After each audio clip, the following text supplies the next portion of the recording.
The young lady had one excellent talent. She could easily remember everything she read and saw once. She easily remembered all the novels she read, which helped her in her later lives. The maid hurriedly called her mistress. The villain of the novel, Arinda Maleficent, a beautiful young lady.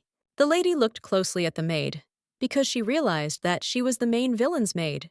Looking in the mirror, the young lady realized that she was in the body of the main villain. Anna told the lady that today was the entrance ceremony to the academy. The young lady was puzzled, because she realized that the time coincided with the beginning of the novel and the entrance ceremony to the academy. She knew that it was written there that the main character and the villain studied at the same academy. The young lady was surprised that she had such a realistic dream, because her maid was like a real person. Madame told the lady that even though she was the daughter of the Maleficent family, she had to behave decently at the academy. She told the young lady that for her behavior, she should be punished by walking 3 laps around the stadium at a goose step. The young lady was shocked that she was forced to do something like that. She wanted to close her eyes to it, as it was a dream. But a moment later, she fell to the ground with a thud. She was in great pain, and she was confused. She was shocked that she felt pain in her sleep. Only after a week of torment did she realize that it was not a dream at all, but reality. She understood that if everything around her was real, then she could not live the life of a villain. She didn't know what to do to get back.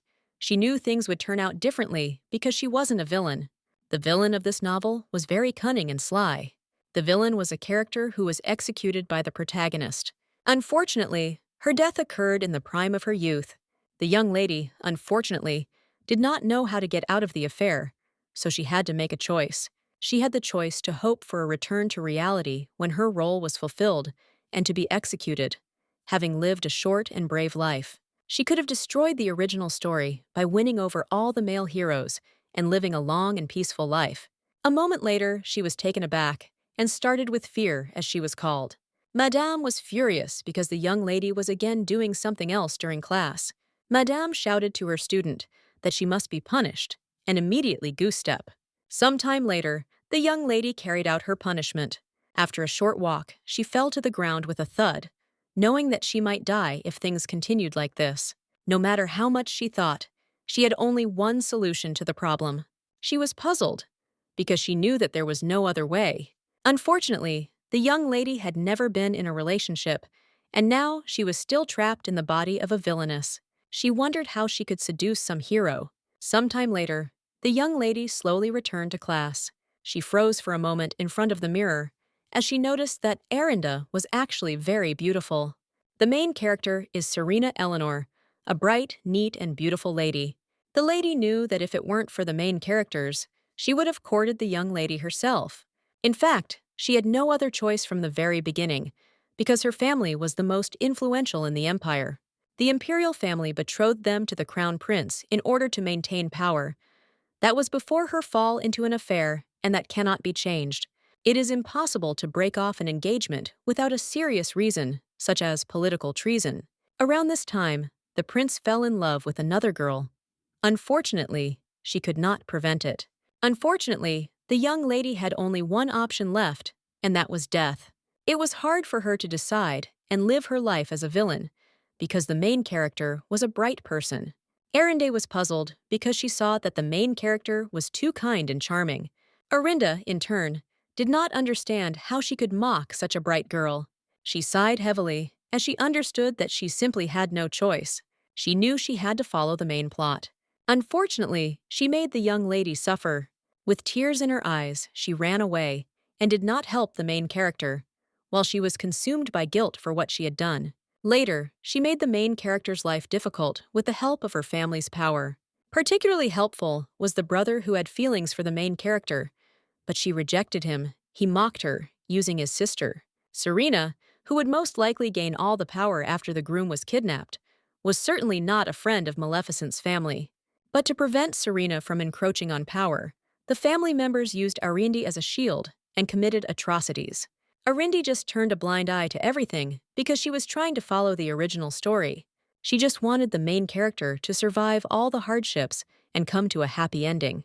Arinde mentally asked Serena for forgiveness, because it really hurt her to do this. But sometime later, The young lady was sentenced to death for committing atrocities against an innocent citizen of the empire. The prince broke off relations with her and sentenced her to death for causing harm to his beloved. Her father and brothers, the shield she was, abandoned her to certain death. Arindi felt a little sorry for leaving a wound on Serena's face, but it was already predetermined, and she had no other choice. Arindi angrily shouted at the main character that she hated her. With cold fury, she screamed that they hated her from the depths of their souls. Arinda looked at the young lady intently, knowing that her words were a complete lie. After all, she actually really liked the main character, but she knew that this was the end of her story, and she mentally said goodbye to the bright main heroine. She sighed heavily as she knew that this was truly the end for her now. She hoped that she would be able to return to reality. She understood that otherwise she might simply die, and her soul would disappear. But what was in store for her left her in shock, and she woke up screaming in pain. The young lady froze in shock and breathed heavily. A moment later, a maid entered her room and called her. Arindi froze in place in surprise, as she did not expect to see a maid. The maid said with a smile that today was the entrance ceremony. The young lady froze in shock. She sighed heavily and wondered if she was really back. She was shocked because she still had echoes of the pain that pierced her at the moment of death. She was shocked because she now realized that she was back to square one. She knew that since she was back, she needed to shed her villain status and live a normal life. She understood that everything would be fine if she just lived her life. She looked at the main character with a joyful smile, because she knew that he would not mock her. The prince looked at the lady intently and said with a grin that he did not need two wives. With a wicked grin, he said that Serena wouldn't like it. She was in shock, wondering if he was crazy, because she knew there was no reason for execution. She sighed heavily, because she realized that she could not escape her fate. She knew that if she died, she could say anything. A moment later, the young lady casually said that the prince was simply crazy. She mockingly said that if he continued to make rash decisions after becoming emperor, he would be immediately overthrown. The crown prince froze in place, in shock, because he did not expect this. But a moment later, he burst into wild laughter at her words. He came closer to her and said that it seemed she had gone mad, realizing that she would soon become a headless, cold-blooded corpse. The prince said that he had already spoken to her family. A moment later, the young lady burst into wild laughter. She sighed heavily as she realized that her family had taken advantage of her this time too. She sighed heavily as she was already tired of the life of a young villain. She just wanted to die peacefully. But when she opened her eyes, she froze in place as she heard the maid calling her. She sighed heavily as she realized that she had once again been reborn in the body of a villainess. She was puzzled, as this was not the first time she had heard the maid grumbling. She looked closely into the mirror, as she had already become accustomed to her face. Anna looked at the lady in surprise and asked if she could hear her. The young lady answered her maid briefly and monosyllabically. She looked at the maid with a joyful smile and said that, of course, she was listening to her. Arindi knew very well that the maid was with her, until the very end every time. The maid helped her the most in torturing the main character, and in the end, death awaited her at the end of every life. The young lady, in turn, was puzzled, since she had brought an innocent servant to death. Anna looked at her mistress with a joyful smile and slowly helped her get ready. The young lady was surprised to see before her a man who had already died several times. She sighed heavily, knowing that this was not surprising, since she had also died several times. She sighed heavily as she was confused about being transported into a novel and going back in time in a novel. She knew that if she saw God, she would tell him everything. The maid smiled and told her mistress that she would succeed, but she wanted to say something else. Arinda knew that the phrase given was like instructions for a game. Anna smiled and said that she was a lady of a great house, and many young men might be interested in her. She said that the lady already had a fiancé, so she had to turn down the rest of the suitors. The lady knew that her fiancé would fall in love with the main character and betray her. She raised that, of course. The lady was very beautiful. She understood perfectly well that the problem was in the prince's personality itself, because he had already killed her several times. Anna told the lady that she should know that she would always have her back. But the young lady knew that she should not expect any good from her family. She knew that the crown prince and the duke were the bane of her existence. The young lady was furious, because she knew that without them, Her life would have been long and wonderful. She wanted to just pretend to be crazy and break off the engagement, but she knew her family wouldn't allow it. Anna smiled and told the lady that she should always be confident and determined. She knew that the Crown Prince and the Duke were the true villains of the novel. She was well aware that she would die anyway, and could now do whatever she wanted before her death. She looked into the distance with a joyful smile, as she understood that now she would do whatever she wanted. She smiled and told the lady that she needed to greet her father before leaving, but the young lady did not want to do so. Arinde understood perfectly well that even if she went, the Duke would not say anything important. She wanted to let the maid get away with it, since she had died several times because of her. A moment later, the maid knocked on the door and told the master with a smile that a young lady had come to greet him. He said she could come in. The young lady was irritated, as his voice alone made her stomach churn. The Duke sighed heavily and told his daughter that today was her first day at the academy. He looked at her intently and beckoned her towards him. She looked at the Duke intently, for she knew the meaning of the smirk on his face.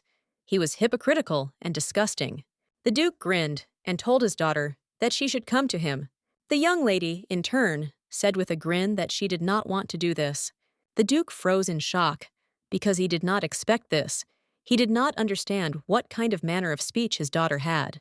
She casually said that this was not what she wanted to hear from a father who didn't even remember the ceremony where his only daughter entered the academy. She was the only daughter of the family and the Crown Prince's fiancé, and he didn't want to hurt her. She understood perfectly well that she was now in a winning position. He said that he had a lot to do and did not have time to worry about her. She sighed heavily and said that she agreed with him and he could let her go about her business. She said with a smile that in return, he should take care of her monthly pocket money. She knew that from now on, she would eat to her heart's content, have fun, and live for her own pleasure, so she needed money. The Duke froze in shock, as he did not expect to hear anything like that. She smiled and said that in that case she was leaving. She wanted him to think a little in his spare time and send her a lot of money, and she wanted to increase the amount of his expenses next time. Some time later, the young lady was riding in a carriage to the academy.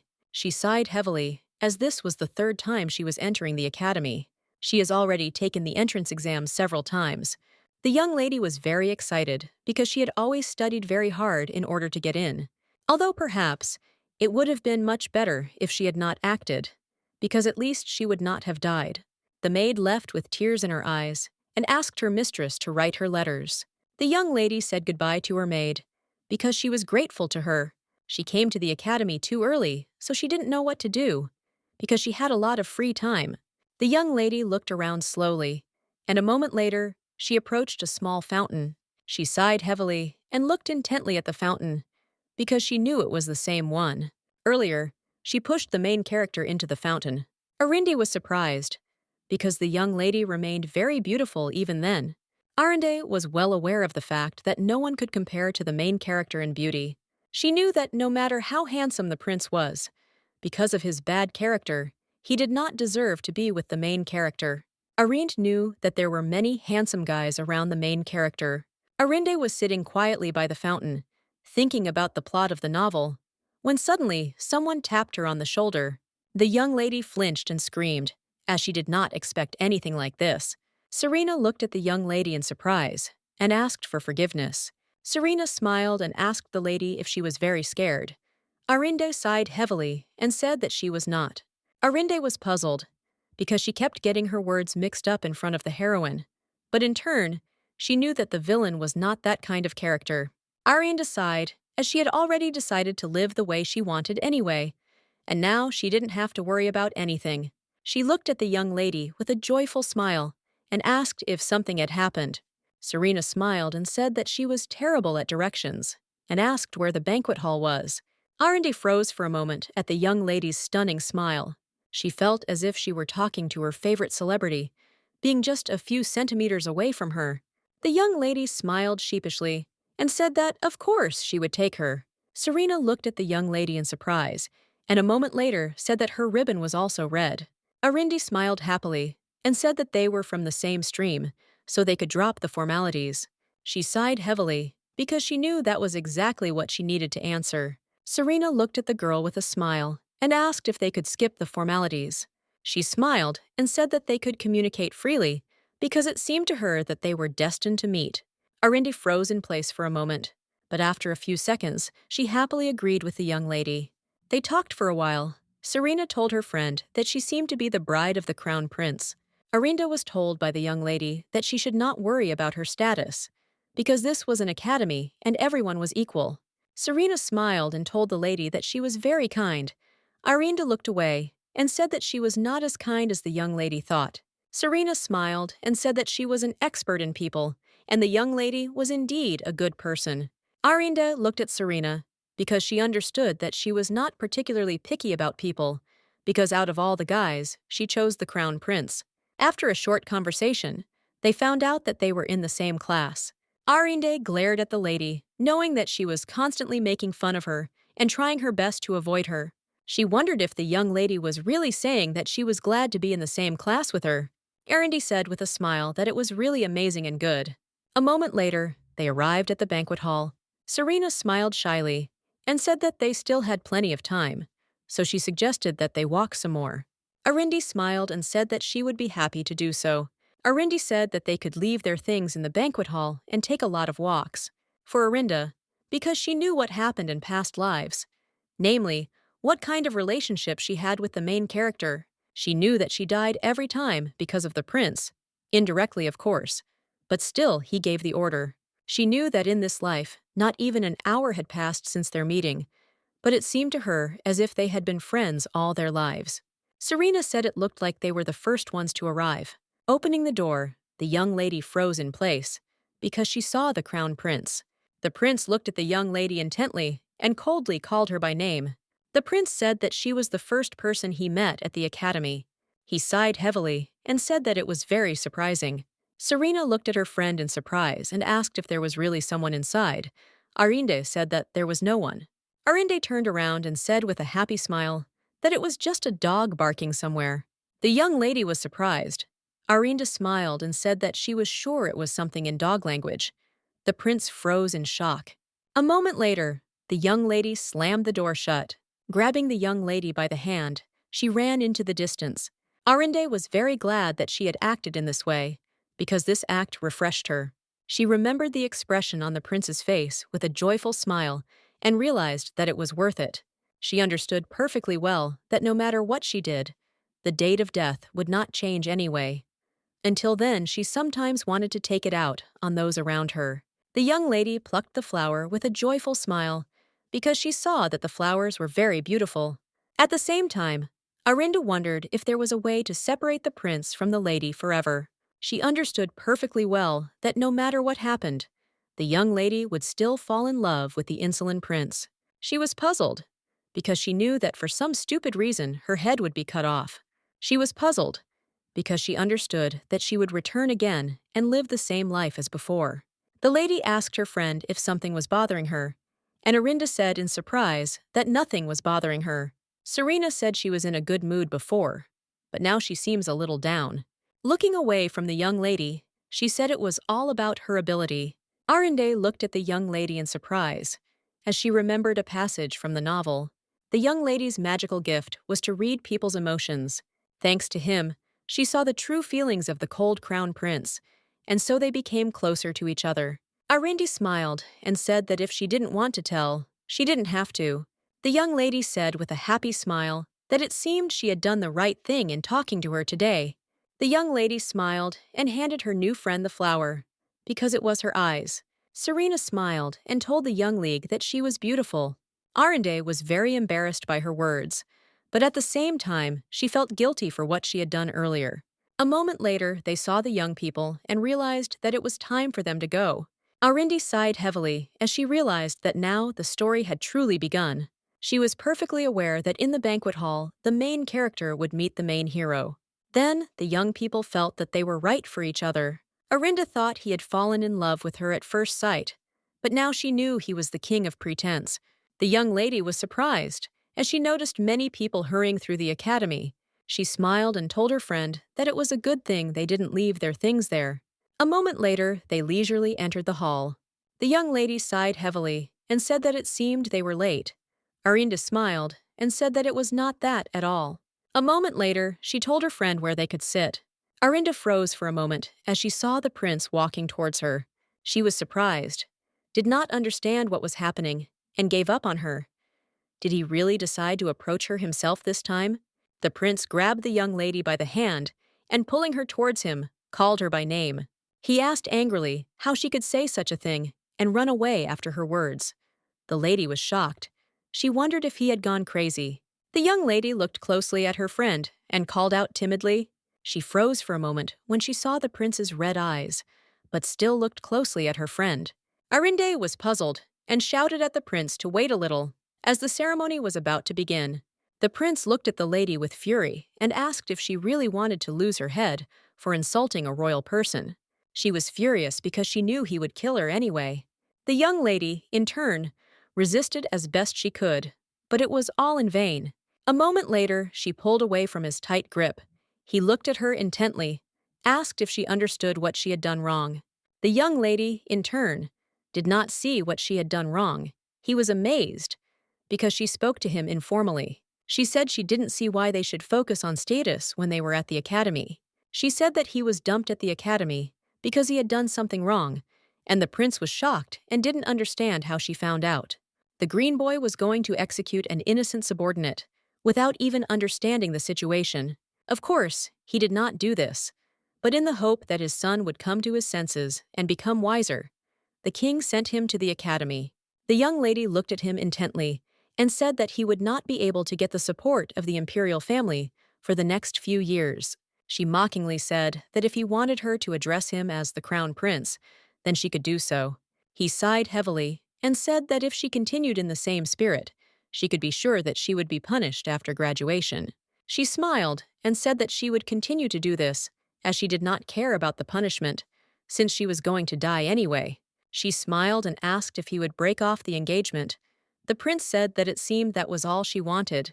The young lady turned around in a hurry, as she realized that the ceremony had already begun. She looked intently at the princess and said that she was already leaving. She also smiled and asked if he could get there himself. With the speed of lightning, she left the prince and realized that now it was too late for her to retreat. The prince looked after her in surprise, as he realized that the young lady had gone crazy. She understood that whether it was reality or a novel, the world was still cruel. She knew they were both late, but she was the only one punished. She was glad she remembered about the body improvement magic. A moment later, she noticed a young man who was also being punished. She came closer to him and asked with a smile if he was a scholarship student in Reynolds' fencing class. She was puzzled because he ignored her. She knew that in the novel, there was not even a scene where he spoke normally. The stupid knight silently protected the main character from behind. He was an unhappy supporting character, the main character who never confessed his feelings. Unfortunately, she knew that he was terribly late often, but still, he was her favorite character. With the help of magic, the young lady managed to catch up with the young knight. She smiled and said that yesterday he was late for the entrance ceremony, or rather, he overslept. He looked at her in surprise, but said nothing in response. A moment later, he asked if it wasn't difficult to walk and talk. She was surprised that she was able to start a conversation. She smiled and said that her legs didn't hurt, so she wanted to talk to him. But a moment later, fatigue washed over her, and he overtook her and ignored her. The young lady was puzzled, because she just wanted to talk to him a little. She didn't want to use magic anymore, because she knew that she could get into trouble, but she was aware of the fact that she shouldn't let him go now. With lightning speed, she caught up with the young man and said that they could talk, since they were comrades in misfortune. He asked in surprise if she could really recover. Reynolds said she must have trained a lot, too. A moment later, she introduced herself with a smile. Looking away from the young lady, he said that she seemed to be late for the entrance ceremony yesterday. He asked if she was from the fencing class. She came and said that she didn't know anything about it. He said in surprise that such endurance could only be developed through hard training. She smiled and said that it was magic. She froze for a moment, as she remembered that the young man liked honest people. He associated with honest and kind people and hated those who would step over others for the sake of their task. She knew he wouldn't like such a trick, because she was using magic dishonestly. She knew he would look at her with disdain and ask how she could have cheated in the process of atoning for her guilt. She smiled and said that everything becomes easier when you walk like this for an hour every day. He was surprised. She smiled and said that she had been walking like that for several hours. He looked at her in surprise, as he suspected that something was wrong with her words. She was shocked because she knew he hated lies. A moment later, he told her that she needed to take up fencing, as her talent might simply go to waste.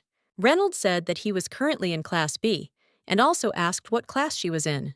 The young lady said that she was studying in Class A. She practices magic along with her main character, and studies in Class A. The young man who was engaged in fencing was in Class B.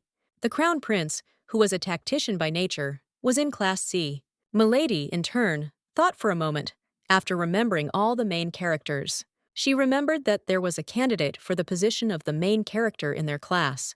Reynolds said that in the second place, she would be given the opportunity to change classes, so she should think about it carefully.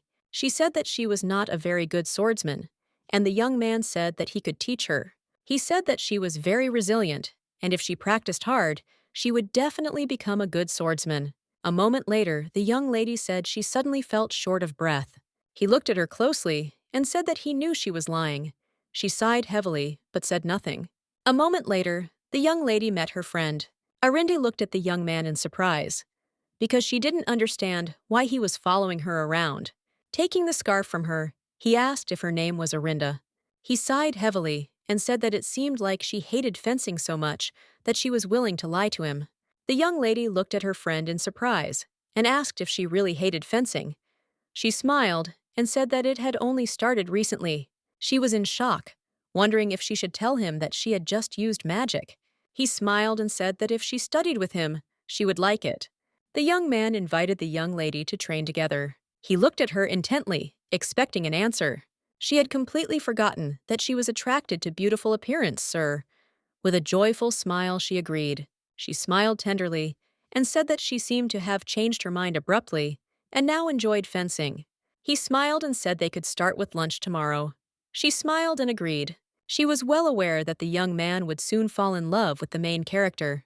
Serena was a little excited because she saw that her friend wanted to train with a strong opponent one-on-one. Serena, she told her friend that they were very worried about her. The young lady smiled and said that everything would be fine. She smiled and said that she would like to become friends with the young man, because he is very nice. Arinde did not understand why the main character was afraid of the young man, because this had never happened before. A moment later, they heard a siren and knew it was time to get ready. Arinde smiled and said that she had a brother who studied at the academy, and he knew everything. Serena said her brother was constantly winking at her and even blowing kisses. The young lady was puzzled and asked her friend to forgive her brother. Sometime later, they were at the academy and discussing the upcoming classes. A moment later, a young man entered the office and called the young lady, as the Crown Prince wanted to speak with her. A moment later, he shouted that the Crown Prince was looking for her. She sighed heavily and said that it was very good, because she had something to tell him. A few minutes later, she burst into the office. She shouted furiously at the prince that she didn't care who he was, but if he had business with her, he should come himself, and not she to him. He looked at her in surprise. She said that she was very worried that he was left without legs, but, fortunately, she saw that everything was in place. She said that, thanks to someone, she was even lucky enough to get to the goose step. She looked at the prince with a smirk and said that next time she hoped he would join her too. A moment later, with the speed of lightning, she slammed the door and left. Arinde returned to class with lightning speed. A moment later, she bumped into a young man. He greeted her with a smile and said he was impressed by her passionate statement. He smiled and said that they were in the same class, and also asked if she didn't know him. She said his name was Luke Oscar. He said with a smile that he could guess that she recognized him. He was one of the contenders for the role of the main character of the novel. He said with a smile that wherever he went, he was popular. Arinde left. She told him to move away because she was late for class. He said with a smile that if she was late, then he would be late too. She looked at him in surprise and asked why they didn't go into class together. She didn't want to get involved with him because he was always getting into trouble. He said with a smile that he would agree if she listened to his request. She asked if she could refuse in advance. He smiled and said it was a win-win for her. She hoped he wasn't going to ask her to help build a bridge between him and Serena. She started to speak, but he interrupted her and asked them to be partners. The young lady froze in shock as she did not expect this. Luke asked, laughing, if she really thought he would ask her to introduce him to his friend. He smiled and said he wanted them to be partners. He said that in order to maximize learning or research results, class members choose a partner. She sighed heavily and said that they were not suitable for each other, so she refused. He said that if they were partners, she wouldn't have to worry about her grades. But the young lady still refused the offer. He said that she should think carefully, because such a chance rarely came. She asked if she could leave, because she was late. The young lady was surprised and did not understand why he suddenly suggested something like this to her, since she had not done anything to him. A moment later, she felt magic behind her. Turning around, she blocked his magic with lightning speed. She was shocked because he used compulsion magic on her. He smiled and said that canceling someone else's magic was not something that a newly enrolled student could do. The young lady was puzzled, because she had just made a mistake. Luke said with a happy smile that this was the reason they should be partners. She knew that the others were acting differently because she was acting contrary to the original, but she didn't understand what was wrong with Luke. She wondered how he even knew she could use magic. Luke looked at her with a smile and offered to be partners. For some time, he did not stop asking her, because he wanted her to be his partner. Serena noticed that her friend was in a bad mood. Arinda smiled and said that everything was fine, but she hit the young man. He smiled and said that since she was in a good mood, she didn't need to refuse. The young people discussed Luke's proposal for some time. Arinda said that even if she had heard the reason, she would still have refused. He said with a smile that this was the reason why he didn't tell her the reason. A moment later, the young man burst into wild laughter, and the young lady, in turn, looked intently at the recipe. Arinde looked at Serenia intently, not understanding how she could be so beautiful. Arinde knew that Luke would soon fall in love with the main character. Luke, in turn, looked intently at Arianda without looking away. Luke asked with a gentle smile if she had changed her mind, and Arianda shouted that she had not. Luke sighed heavily and said that it seemed like she didn't like his handsome face. Arianda sighed, as because of Luke, the three of them did almost all the tasks in the group together. The lady asked her friend what she was going to do today, and Arinda asked in bewilderment what she was talking about. She whispered to her friend that she was talking about Reynolds now. After all, she knew that the young man almost got into a fight with Luke yesterday. She remembered the young man asking her earlier if she had forgotten about their training session today. Arindy said that she certainly remembers the training. Luke sighed heavily and told the young man that it looked like he was trying to teach a mage how to fence, and that was stupid. Reynolds said that with practice, the young lady's basic physical strength would increase. Luke laughed and asked the young man if he believed it himself. The young lady understood perfectly well that the main character was not her at all, and all the events should revolve around Serena. But for the past few days, she felt as if she had become the center of history. Serena asked the lady how the prince was feeling, because she had recently passed by him, and he looked as if he was confused.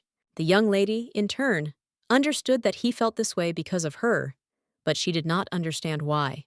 She asked anxiously if she had really seen the prince up close. She wanted to know if they had spoken. Serena smiled and said that they didn't know each other at first. She told the young lady that the prince was her fiancé, and he had no reason to be interested in her. Arinde was shocked and wondered how the story had gotten so twisted that the prince ignored the main character. She was puzzled, because she understood that her life was cursed. She wondered if she should erase the prince's memory. She wanted to give up everything and run away. The young lady smiled and, looking at her friend, said that everything was fine and that she should not be afraid of what had not yet happened. She told her friend that she didn't know what had happened to her, but she would always be there for her. She knew that nothing had happened yet, and the prince was silent for now. She hoped that she had shocked him, and he was going to break off the engagement. A moment later, she turned around as she heard the prince calling her. He looked at her intently and said that this time he came himself, as she asked, because they needed to talk. She looked closely at the prince as she walked behind him and realized that she had no reason to be afraid of him. She understood perfectly well that they were now in the academy, and this place was safe for students. She understood that she had already died several times, and she had nothing to fear. Luke quietly approached the young lady and asked if she was so afraid to follow her fiancé. He smiled and said that he saw that they were in a tense situation, and he decided to follow them. She was worried because he left the main character. He said with a smile that it would be more interesting for him here.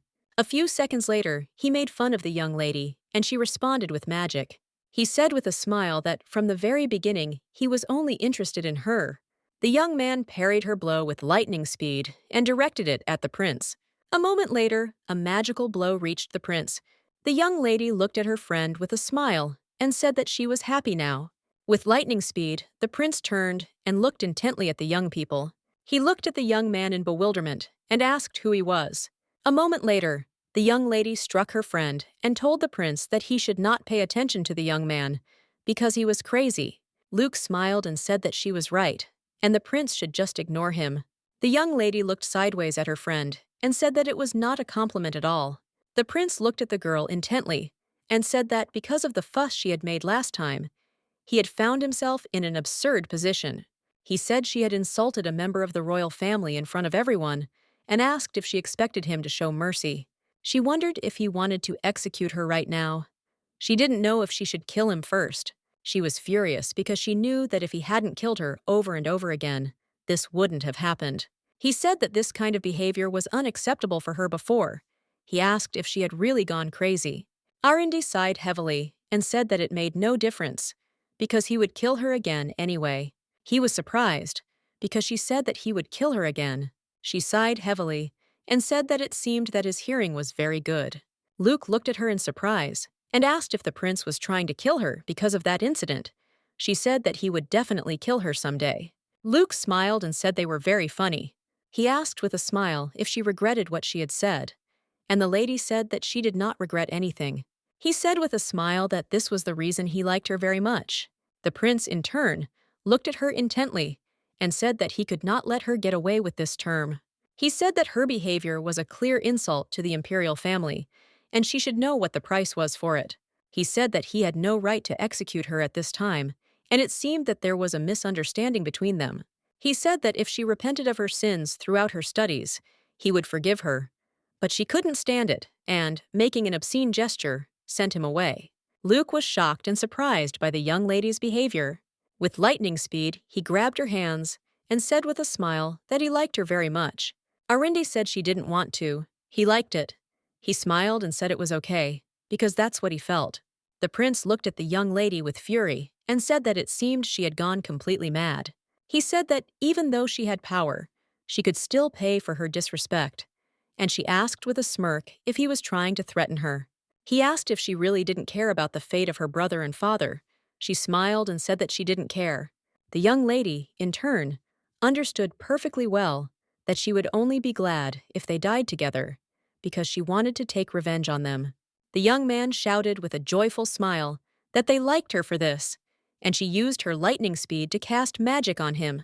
The prince looked at her closely and said that, as far as he knew, she had not studied magic before.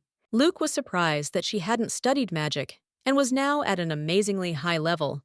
He smiled and asked, "What about Togo and them being partners after all?"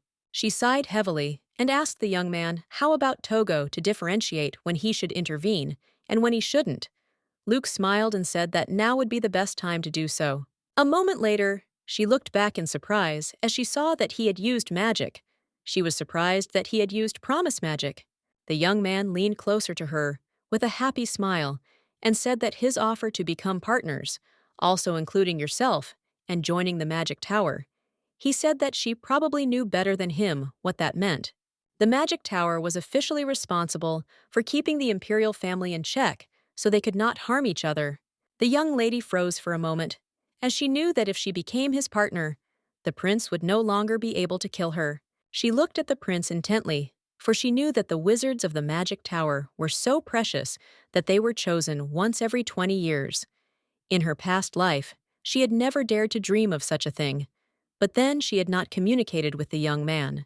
Arundi looked at the young man in surprise, as she did not understand why he chose her. Luke smiled and said that their magic tower needed brave people like her, because the current leader was a little sick, so he couldn't argue with the emperor. Luke said that this was the only entertainment for the wizards in the magic tower, and now it was very boring there. The prince was surprised and annoyed, because for such a trivial reason, he wanted her to be hired. Did not enter the tower.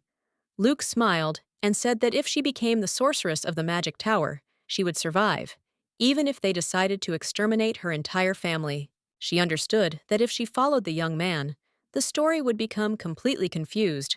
But for a time, she could avoid the fate of being killed by the prince. She wondered if she had a chance to live a long life. She knew that if she did, she would be able to breathe deeply. Arindi looked closely at the young man and agreed to be his partner. He smiled a gentle smile and said that if they became partners, he promised that he would give her the status of a wizard of the magic tower. A moment later, the young man used his magic. The young lady quickly turned around and looked at the prince, as he was stunned by what he saw. She was glad that she had managed to change her destiny. Luke took her hand with a smile and told her that, from now on, she didn't have to worry about the prince killing her at any moment. But unfortunately, she wouldn't be able to do that either. She looked at the prince intently and said that he had already heard that she could not kill him. Arinde finally said that she really hoped that he himself would die somehow. A moment later, they disappeared into thin air. The prince froze in shock as he did not understand what had happened. The madam looked at the young people with fury and said that they were late for class and also used teleportation magic in the academy. There was quite a commotion, so the madame said that they should follow her after class was over. The young lady was shocked. A moment later, they were serving their well-deserved punishment. The young lady sighed heavily and asked her new friend if he really hated her. Luke smiled and asked if that was even possible, since they were now comrades. Arinda screamed that it was a lie. She didn't understand why he teleported into the auditorium. A moment later, the young lady tripped and fell to the ground with a crash. With lightning speed, the young man grabbed the young lady by the hand and held her in place. He looked at her with a smile and told her that she needed to be careful. He said that they were late for class, so he wanted to get there faster. Because magic is a very convenient thing, she sighed heavily, as she knew that he was the next head of the magic tower. He smiled and asked why she didn't just use body enhancement magic since she could do it.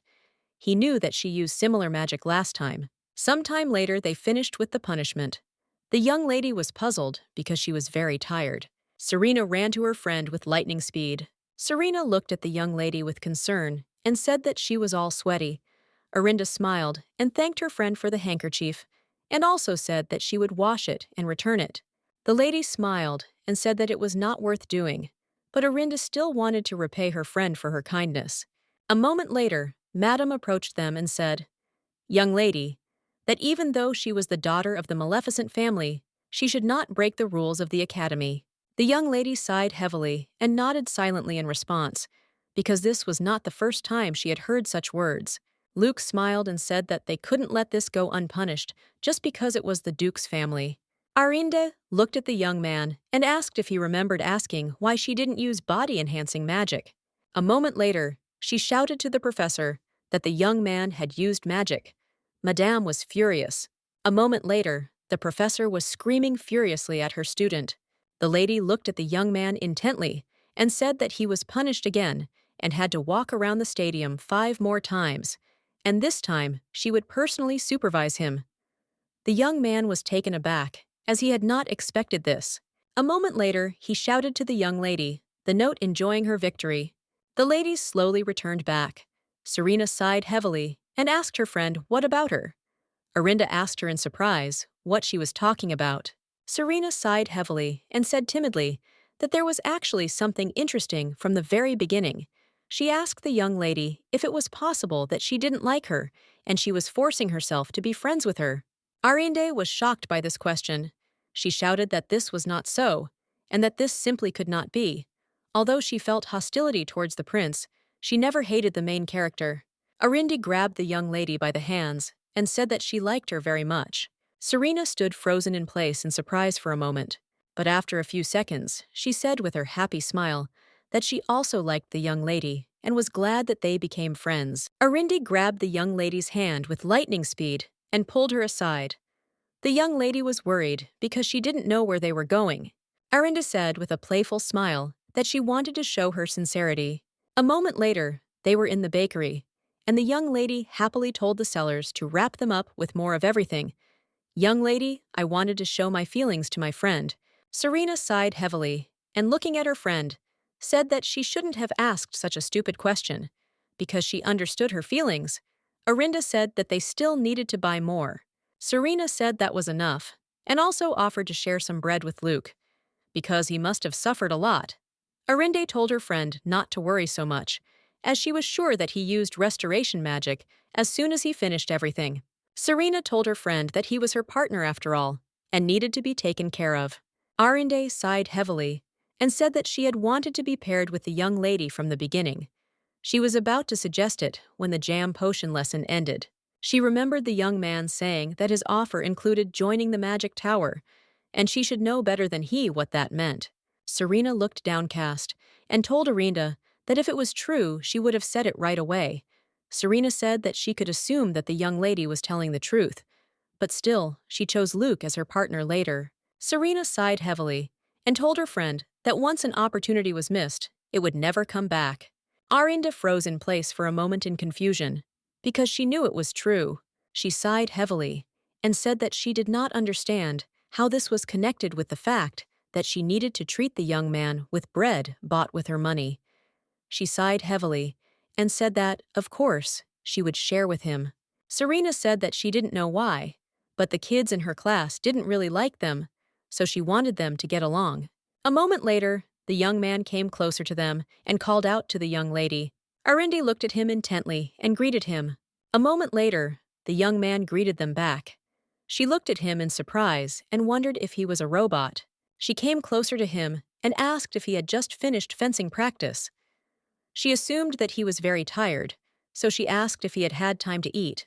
Arinde timidly looked away from the young man and said that last time he and Luke had a small squabble, so she said that he should not be offended by the young man because he was not all right in the head. Arinde asked her friend if he was very angry then. Reynold looked at the lady intently and said that it was exactly like that. She sighed heavily and said that she was apologizing for him. Reynold looked at the young lady with a gentle smile and said that it did not mean that he was angry with her. Reynold said he thought it was his fault for trying to get her to take up fencing. He smiled and apologized. The young lady smiled and said that it was okay. He didn't need to worry about such things.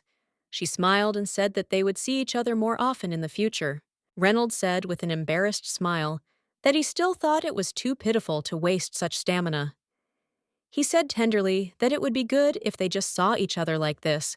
The young lady, in turn, was very happy because she saw that they had become even closer to each other. She turned around and looked at her friend. Serena approached the young man with lightning speed and asked if he would like to eat with them. Luke looked at the young lady with tears in his eyes and anger and said in an angry voice that she was a traitor.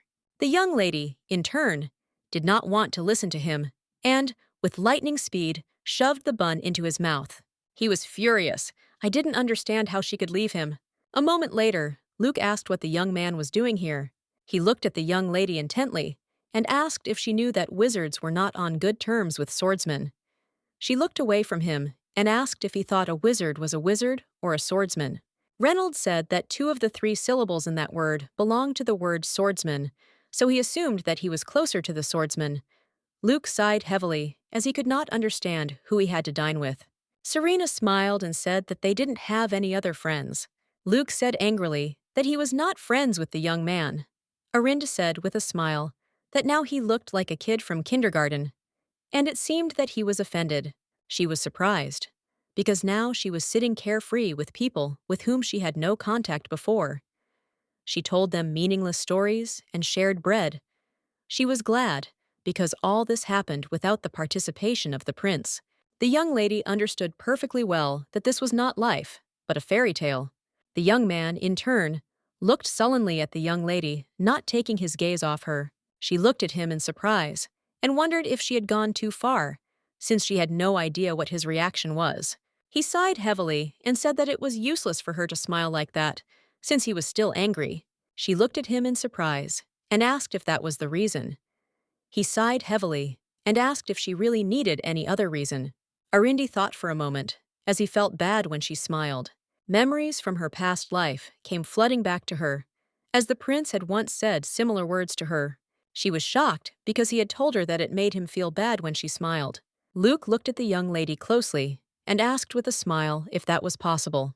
He sighed heavily and said that this did not mean that he was no longer angry with her, because she herself should understand that it was very difficult for him when he carried out the punishment.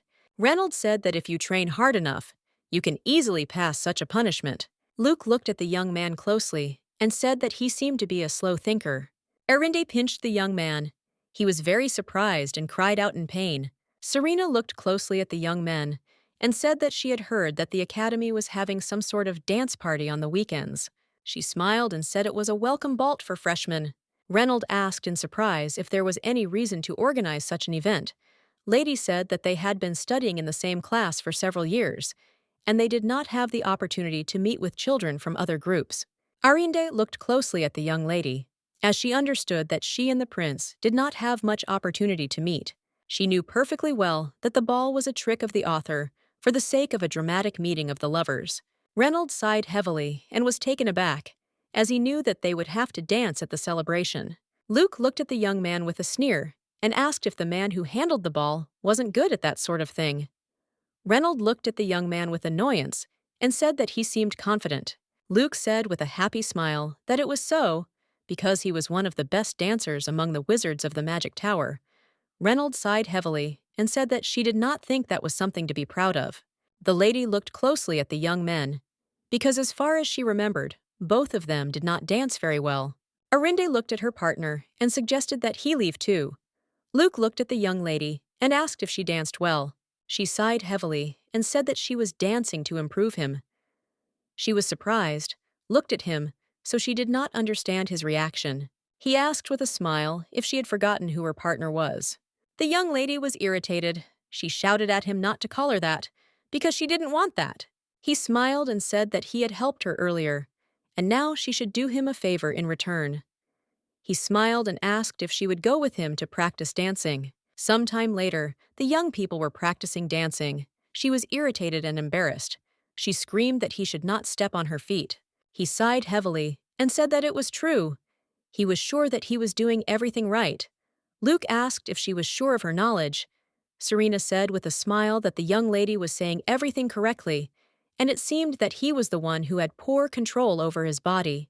She smiled and said that they should try again.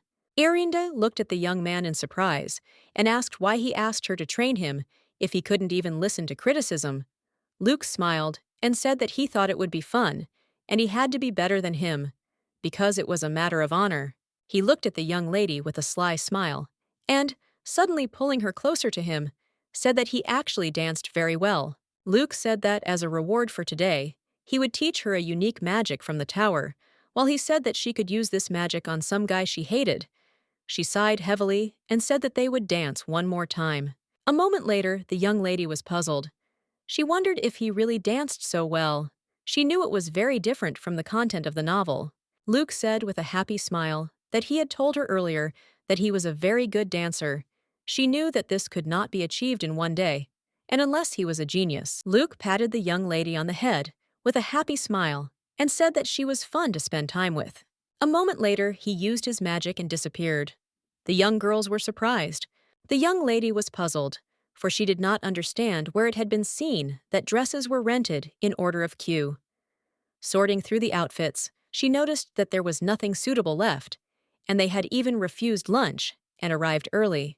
She sighed heavily and said that if she had known it would turn out like this, she would have taken a few with her. Serena smiled and said that everything was fine and that it was the right size.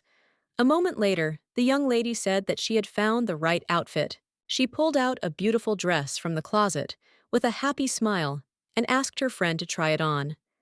Serena asked her friend in surprise if she thought the dress would suit her. She smiled and said that, of course, the dress would suit her. Arinde knew very well that the main character wore this dress every year, and the prince, seeing her, immediately fell in love with her. Arinde thought for a moment and wondered if they should go with another option. Serena smiled and told her friend that she had already picked out a dress for her, so she would wear it. Serena looked at her friend with alarm and asked what she would do since there was nothing suitable for her in the closet. Arinde smiled and told her friend that she didn't need to worry about such things because she had already thought of everything in advance. Some time later, the young lady made a spectacular appearance at the dance. Everyone present was shocked by her appearance, because they did not understand why she was wearing a tailcoat. William looked at his sister in surprise and asked what she was wearing. The young lady greeted her brother casually. She asked in surprise if he would really interfere in her personal life, since he had not previously shown any interest in her. He was shocked and did not understand that they had taken on the appearance of a girl who had already made her debut in high society. She asked if they should not then engage in small talk. A moment later, the young lady, in accordance with all the rules of etiquette, began to make small talk with her brother. In a word, she told him to leave her alone. The young man was furious and flushed with anger. William shouted to his sister that it seemed like he would have to report everything to their father, because he should have known how she behaved at the academy. The young lady said with a smirk that she had told her father the same thing before leaving. The young man was surprised by her words. A moment later, Serena approached them and greeted her friend with a joyful smile. Serena smiled and told her friend that she looked very beautiful. Arinda told the lady that she was the most beautiful girl at the banquet. Moments later, Serena saw her brother behind her friend's back. Arindi looked at her brother in bewilderment, as she did not understand what had happened to him. William looked at the young lady with a happy smile and greeted her politely, and also said that they had met her a couple of times before, and he also introduced himself. She smiled and greeted him back, and said that his face seemed familiar to her, as he was the young lady's brother. He smiled and said that it seemed that she was very close to his sister, and if she had any questions about his sister, she could ask him. The young lady smiled and said that she had nothing like that. Serena looked at the young man intently and said loudly that her friend was so kind that she even apologized on his behalf when he followed her and tried to flirt with her. She said that he always left before she could say anything to him. She looked at the young man intently and said that she found his harassment very unpleasant, so she hoped that in the future he would not do this. The young man was stunned.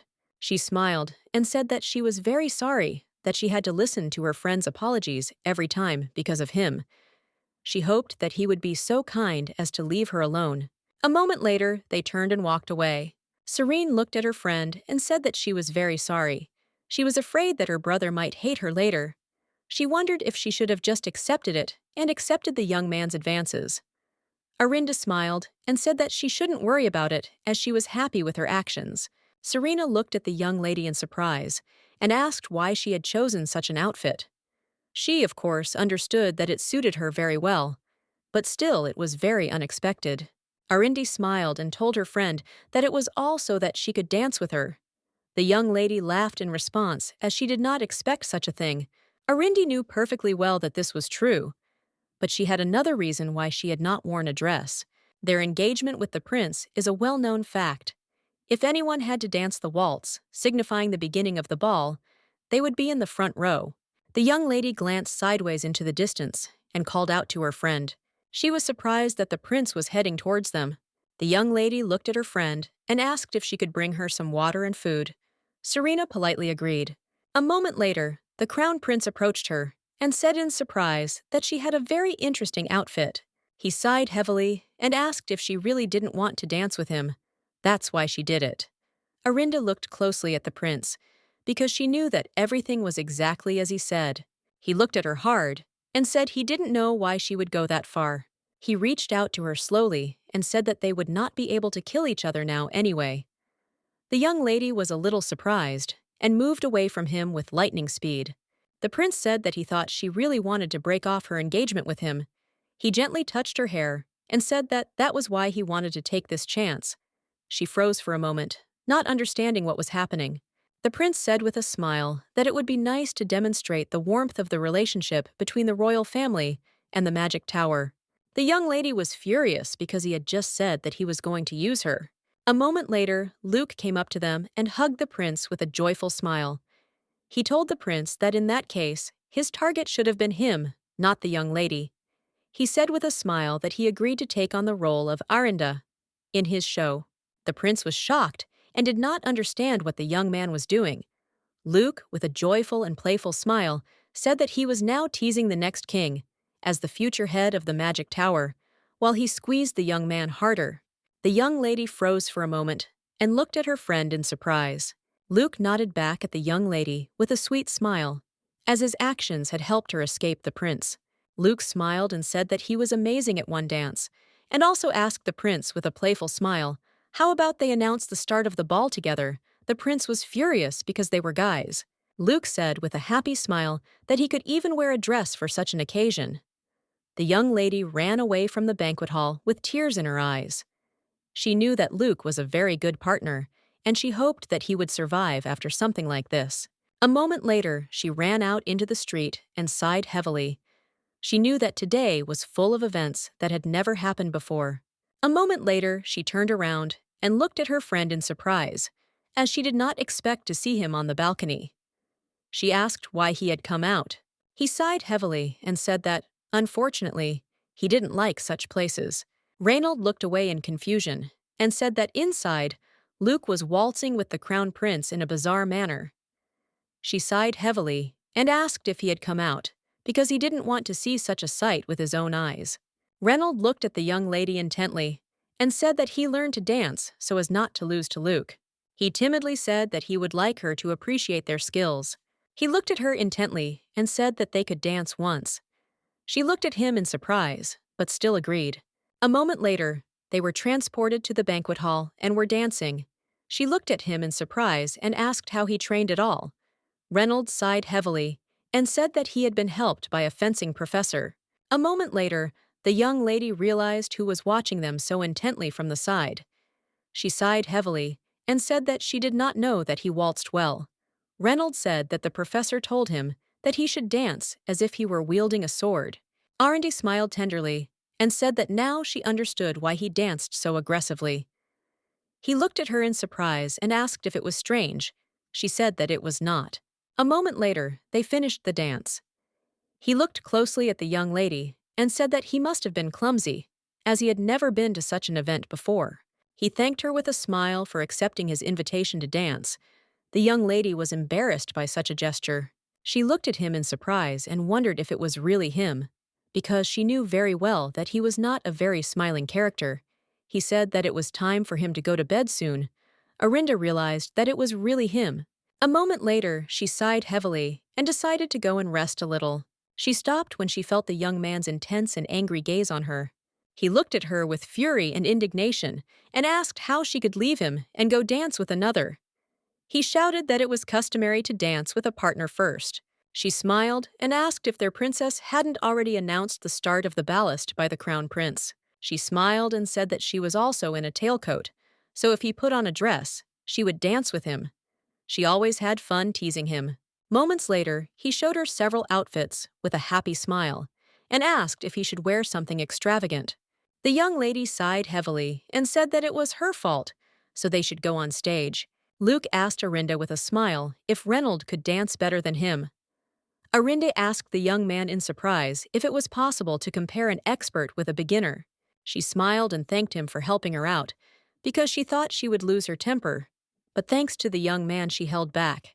He laughed and said that she needed to look at the expression on the prince's face and then leave. Luke smiled and said that the prince was screaming about his desire to kill him that very second. The young lady smiled and said that she had wanted to ask him something for a long time. She looked at him in surprise and asked what the real reason was for him asking them to become partners. He smiled a sly smile and asked if a reason was needed given their relationship. Arinde looked at the young man intently and said that she was asking what kind of relationship there was between them. He sighed heavily and said that she was simply heartless. She looked at him intently and said that it was true, because she didn't understand who would agree to wear a dress for a man they had only known for a week. He smiled and said that it was no big deal, because that was exactly his reputation. Looking away from the young lady, he asked if, since they had only known each other for a week, it meant that his feelings for her were not serious. He smiled a gentle smile and said that he liked her, and that he was also interested in her as a person. She sighed heavily as she realized that she could not get anything more out of him. A moment later, he saw the nth lady and called her to them with a smile, and also asked Arinde how about Togo to trust his partner for once. As he left, he smiled and said that they would see each other tomorrow in class. Serena ran up to the young lady like lightning, as she had just managed to find her. Arinda asked for forgiveness with a timid smile, as she was only going out for a short time so as not to see anything unnecessary. Serena asked if she was really talking about Luke's open-back dress now. Arinda asked the lady what about the prince and how he reacted. Serena sighed heavily and said that he must have been shocked. All she knew was that he left immediately after the dance was over.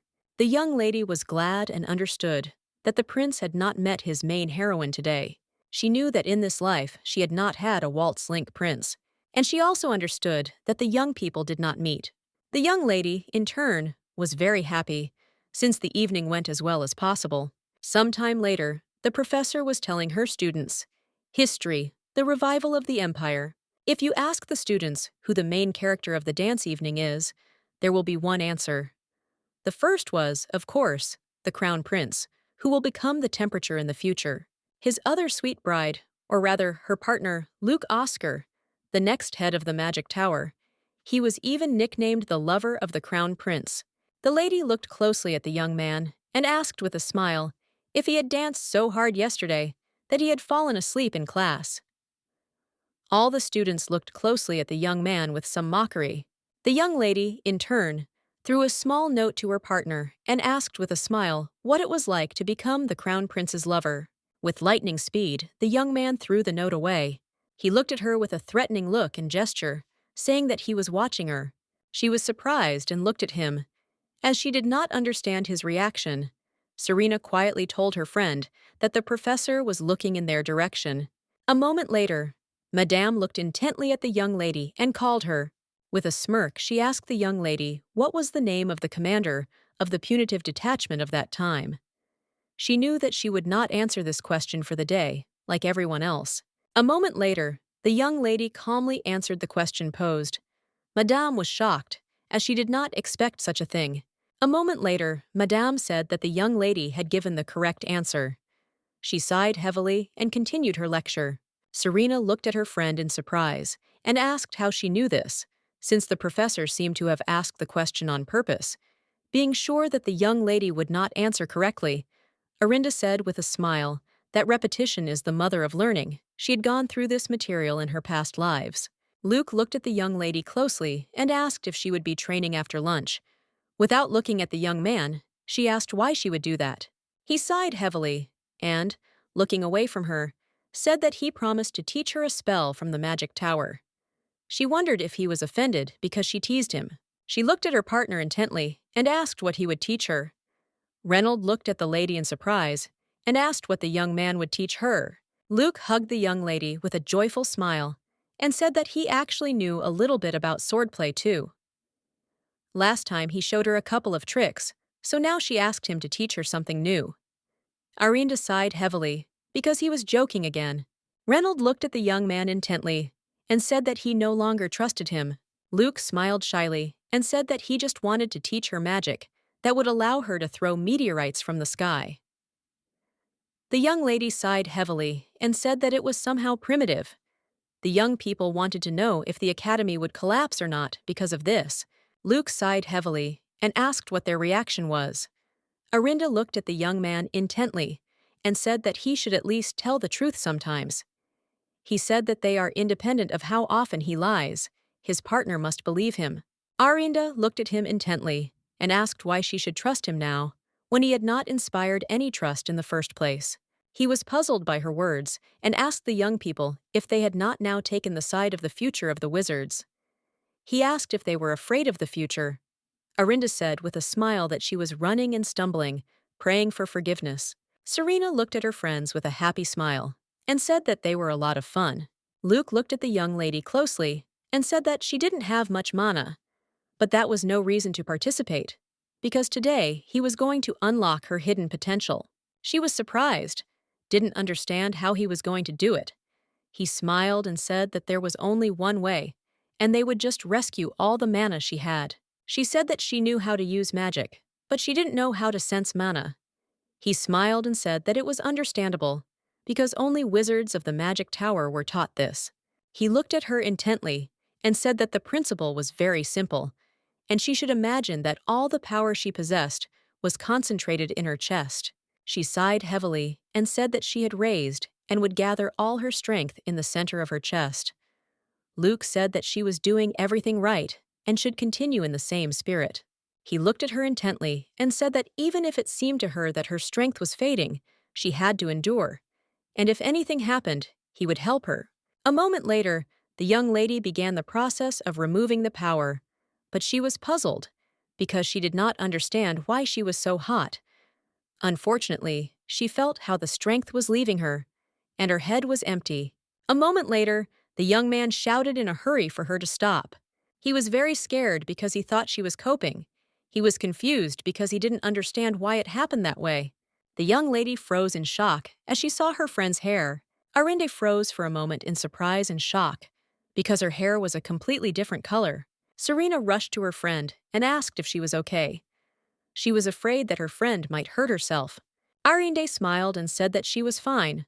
Only her head was ringing loudly, and her senses had become much more sensitive. Luke looked at her worriedly and said that this was very good. Arinde looked at the young men with a smile and asked if she had become a grandmother. He looked at her in surprise and asked if that was really all she was interested in such a situation. Serena looked closely at the young lady and asked if she was okay.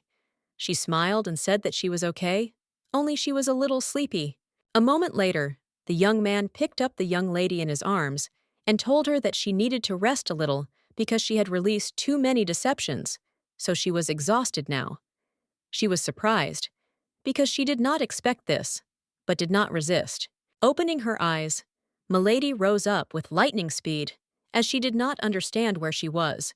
Serena looked closely at her friend and asked how she was feeling. She wanted to know if her friend was feeling unwell. Arinde was confused, because she didn't understand where they were. Serena smiled and said that they were now in the medical center. Luke said that he would take care of her himself, so the doctor left. She looked at the young people in surprise and asked why everything turned out this way. Luke sighed heavily and said that her body couldn't handle the mana, so she sat for a while. Even now, her mana was still unstable, so she needed to rest. She asked in surprise, was this really the first time for everyone? Luke sighed heavily and said that her case was special, because usually when the body reaches its limit, it cuts off the flow of mana, so no matter how much it increases, mana always has a limit. He looked at her intently and said that she had no limits. She looked at him in surprise and asked if he really meant to say that she had an endless supply of mana. He sighed heavily and said that she was rejoicing too soon. No matter whether she had an endless supply or not, her body could not withstand a large load. He said that now her hair was affected, and then her internal organs could be affected. If her body could not cope with the load, then she would die. She was surprised, because he was angry, and he did not do this often. She knew that since she now knew how things would happen next time, it would be easier for her. She knew that she just needed to find a middle ground. He was shouting that she should rest first. The young lady sighed heavily, because she had rested very well, but she knew that returning to lessons after a short break would be pure hell. Thanks to her partner, she was able to miss 5 whole days of school. He somehow very ugly explained to the director why she needed a rest, and then still got his consent. She was very puzzled, because her long rest was over. Serena happily gave her friend notes from the lessons she had not attended. The young lady, with her lightning speed, rushed into her friend's arms. Arinde knew all the material very well, but was still glad that her friend helped her. A moment later, Luke will break their tight embrace, as he could not bear to watch the passions since this morning. He looked at her intently and said that she should not change so abruptly, otherwise he would get scared. Arinde looked at him in surprise and said that he himself asked her to be friendlier with him. He sighed heavily and said that he remembered it. A moment later, he pulled out a small magic stone from his pocket that he had designed especially for her. Luke said that the stone would stop the flow of mana once her body reached its limit. She was surprised because she didn't know if that was possible. He smiled and asked if there was anything he couldn't do. Serena smiled happily and said that she and Luke tried very hard.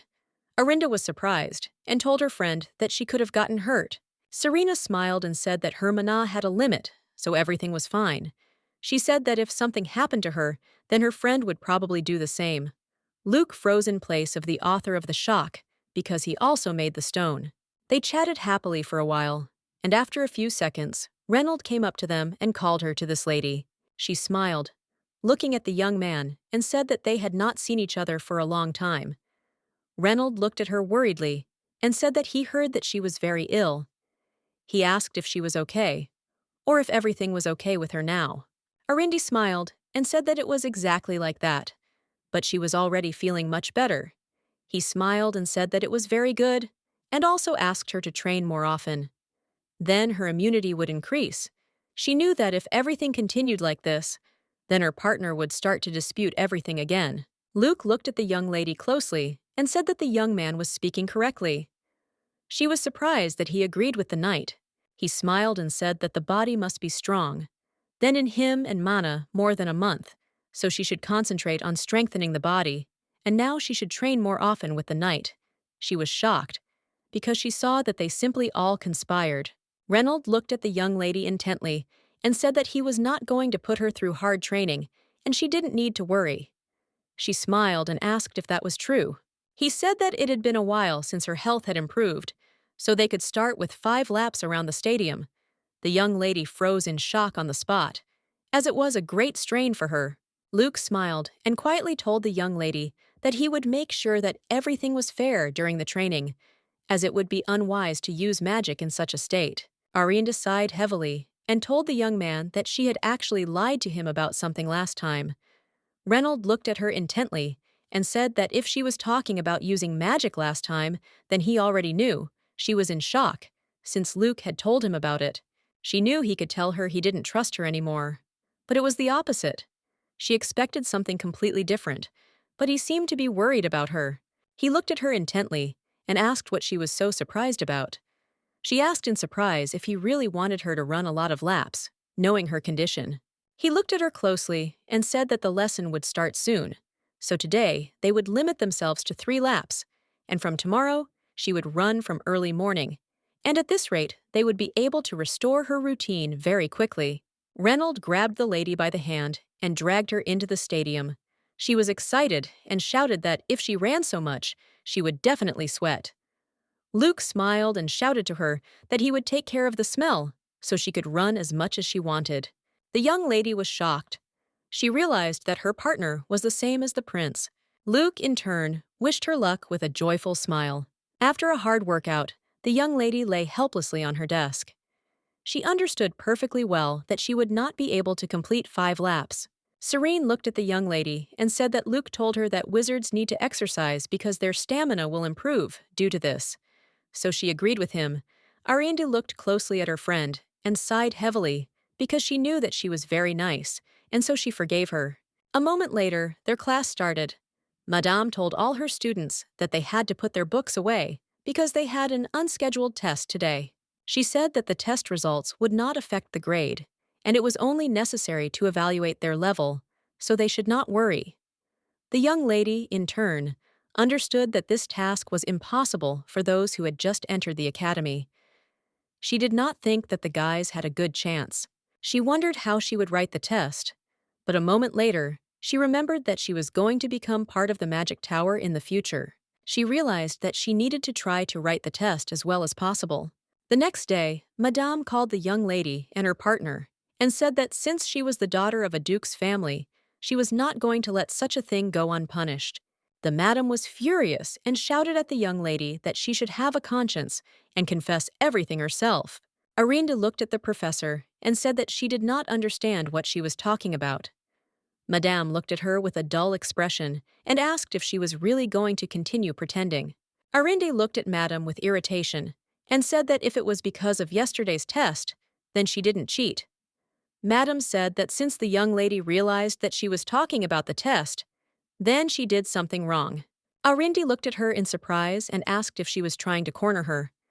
She said that she only gave this information out of consideration, that as a professor who was not in charge of their class, she had no need to scold her except for yesterday's test. Madame looked at her intently and said that she had more than enough confidence. Arinda said that the one who is truly guilty must repent. Luke smiled and quietly told the young lady that, as he thought, her character was still there.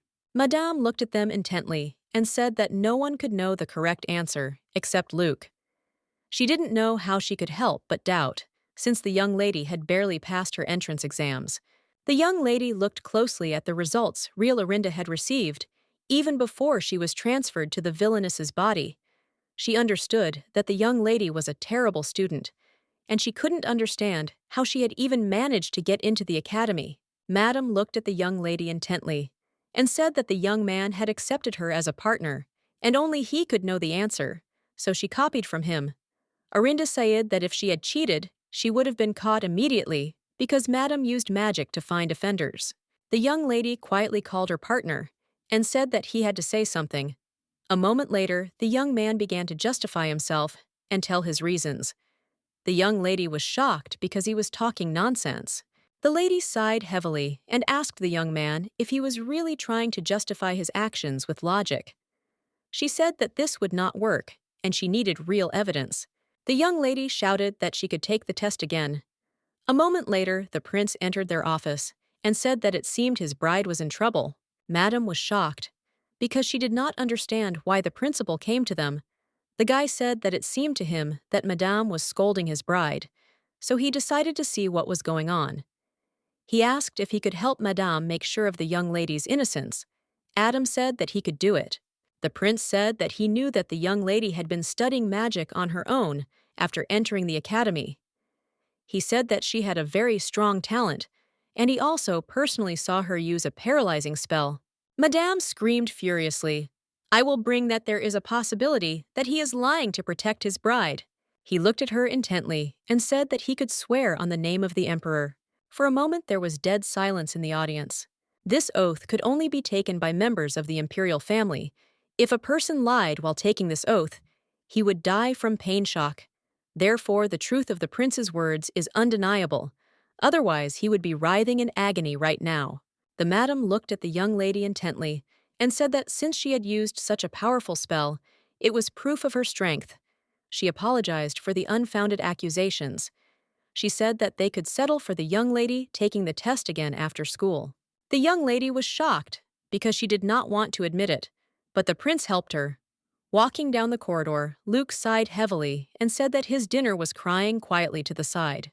Arindi looked at the young man and said that they could go shopping then. She said that the lunch would be on her account and he should go first. Luke looked at her in surprise and asked what about her. She said that she would catch up with him later because she needed to talk to the prince. He sighed heavily and suddenly hugged the young lady and said that he would stay with her. Arinde thanked him, but said that she would manage without him because he would only get in the way. The young lady looked at the prince intently and said that every day she prayed for him to die. But it didn't happen. Noah looked at her in surprise and said that it seemed like some kind of twisted way of saying thank you to the one who helped her. She said that it was his will, and she didn't have to thank him for it. He sighed heavily and asked what she wanted to talk to him about then. Arindi sighed heavily and said that she thought that if she immediately named the reason, he would not even listen to her. The lady looked closely at the princess and said that it seemed he had already guessed something like this, so she would not beat around the bush. She looked at the prince with a joyful smile and said that they could break off their engagement. He looked at her in surprise and asked why he would do that. The prince said that their engagement was an important step towards improving the relationship between the imperial family and the magic tower, and he could not miss the chance that only a race could get in their lives. She sighed heavily and said that this was the line of a real villain. The lady said that she did not expect more, because his character is simply disgusting. The prince said that he thought she was not in a position to judge others. She looked at the princess with a smile, said that he could have gotten closer to Luke then, because they had even managed to dance. Noah sighed and said that the young man hated him, and the ice was in shock. She screamed that it seemed he had forgotten, so she would repeat to him once again that she hated him more than anyone in the world. She screamed that all the hatred of people would not be enough to convey it. The prince sighed heavily and said that this was very strange. He looked at the young lady intently and quoted her words about how she was happy to be able to attend the academy with him. She froze for a moment, and he told her that she had written that in her letter before she entered. The prince approached the young lady with lightning speed and said that she definitely liked him. She froze for a moment, not knowing what to answer. Arinde looked at the prince intently and said that human feelings are very fickle, and besides, he had done nothing for her all this time. The prince looked at the young lady intently, but did not answer, and now she realized that he had not even bothered to answer that letter. A moment later, she sighed heavily and said that she was not going to remain his fiancée, and she was no longer going to be a pawn to improve the relationship between the Imperial Palace and the Magic Tower. She said that if he did not agree to break off the engagement quietly, she would destroy Maleficent's family with her own hands. Arinde said irritably that if he didn't break the help, then she would leave the Magic Tower for a while and kill him. He looked at her in surprise and asked if she would change her mind. She screamed that there was no way that would happen. As she was leaving, the young lady said that she really hoped he would make the right choice, so he should think it over carefully. Sometime later, the young ladies were sitting and discussing the situation. Serena looked at the young lady closely and said that the professor had gone a bit overboard anyway. Arinda decided to let the matter go and asked where Reynold was now, since she had not seen him. A moment later, the young man came up to her with lightning speed and said with a smile that he was here.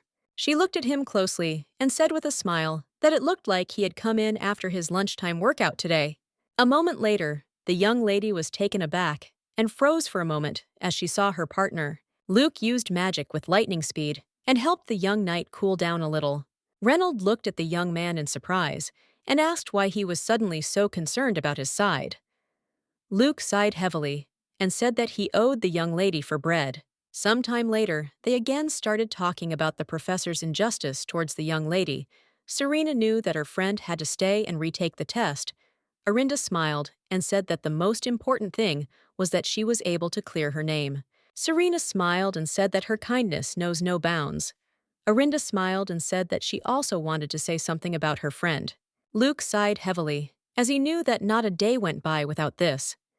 The young lady looked closely at the knight and said that she had one request for him. She looked at him with confidence and said that she really wanted to learn fencing.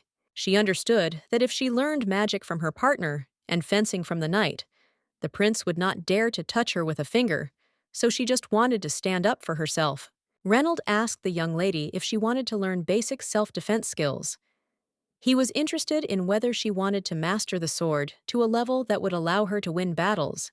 Ariande looked at the young man intently and said that she wanted a level of skill so high that she could compare it to the imperial family's skills. Reynold looked at her closely and said that in that case, the training would be extremely intense and she couldn't relax. She smiled and said that of course she would do everything. She knew perfectly well that she would definitely cope with the task. But after a while she, panting with fatigue, said that she was giving up.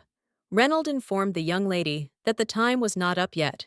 She sighed heavily and said that she felt like she was going to fall soon. He looked at her closely and in all seriousness said that at that time it was not yet time and she should continue training. Sometime later, he informed the young lady that they were done for the day, and she fell to the ground with a joyful smile, helpless. He looked at her intently and said in all seriousness that she shouldn't lie down right after a hard workout and that she should do some simple exercises to relax her body. She sighed heavily and said that this was too much. He said that he had warned her in advance that there would be no concessions. Arindi sighed heavily and said that she would only take a few minutes for a break. She couldn't understand how he could be so heartless. She said that she had only recently recovered from an illness. Reynold looked at her intently and started talking about Luke. She sighed heavily and said that her partner probably didn't think the training would be so intense. Reynold sighed heavily and looking at the young lady, said that he had never taught anyone, so he based his training on his own. He asked for forgiveness because he felt that he had overestimated her capabilities. She saw before her a truly handsome young man with a beautiful body who was in a helpless state. She considered this a small victory. He sighed heavily and said that it seemed like he had overdone the training, so today he would be carrying her on his back. The young lady was shocked because she didn't expect this. She was puzzled because she did not understand how they came to this. He said that they needed to improve her diet because she was too light compared to her peers.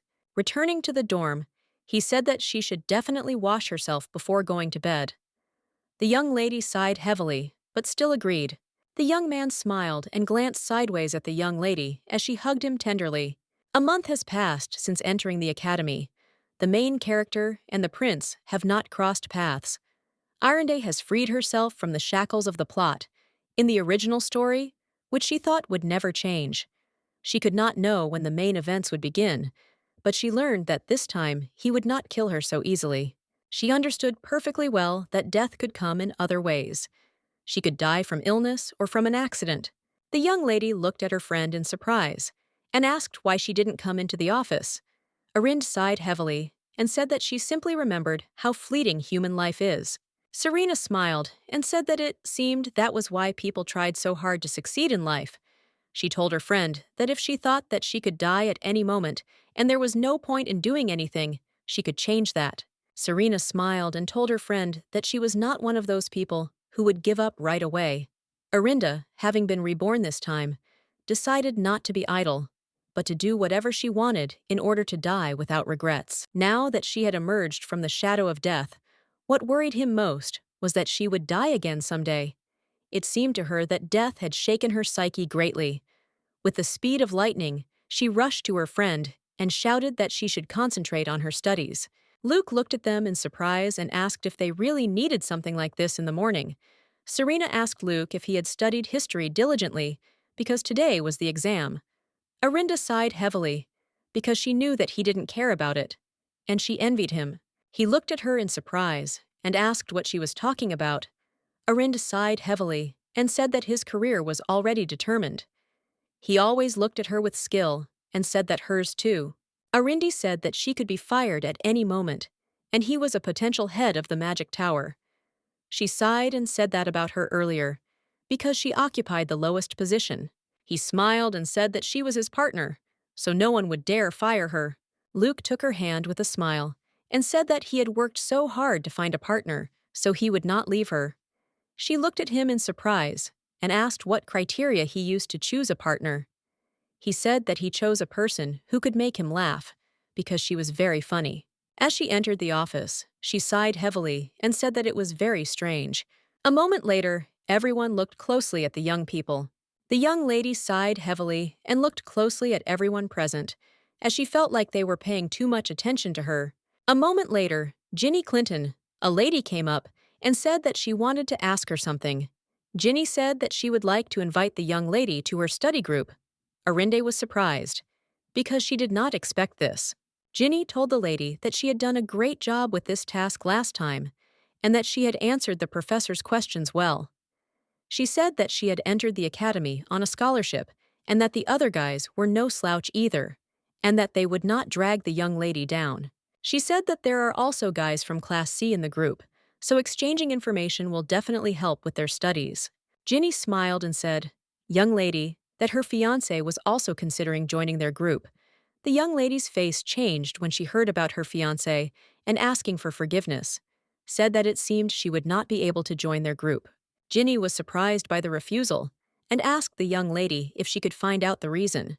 She thought for a moment, because she didn't want to lose her friend, and she didn't want to go to the group where her groom would be waiting for her. She knew that the young lady was from a count's family, and her mentioning the titles of the boys in conversation, even inviting the crown prince, may have looked like a study group, but in reality it was a gathering of upper-class students.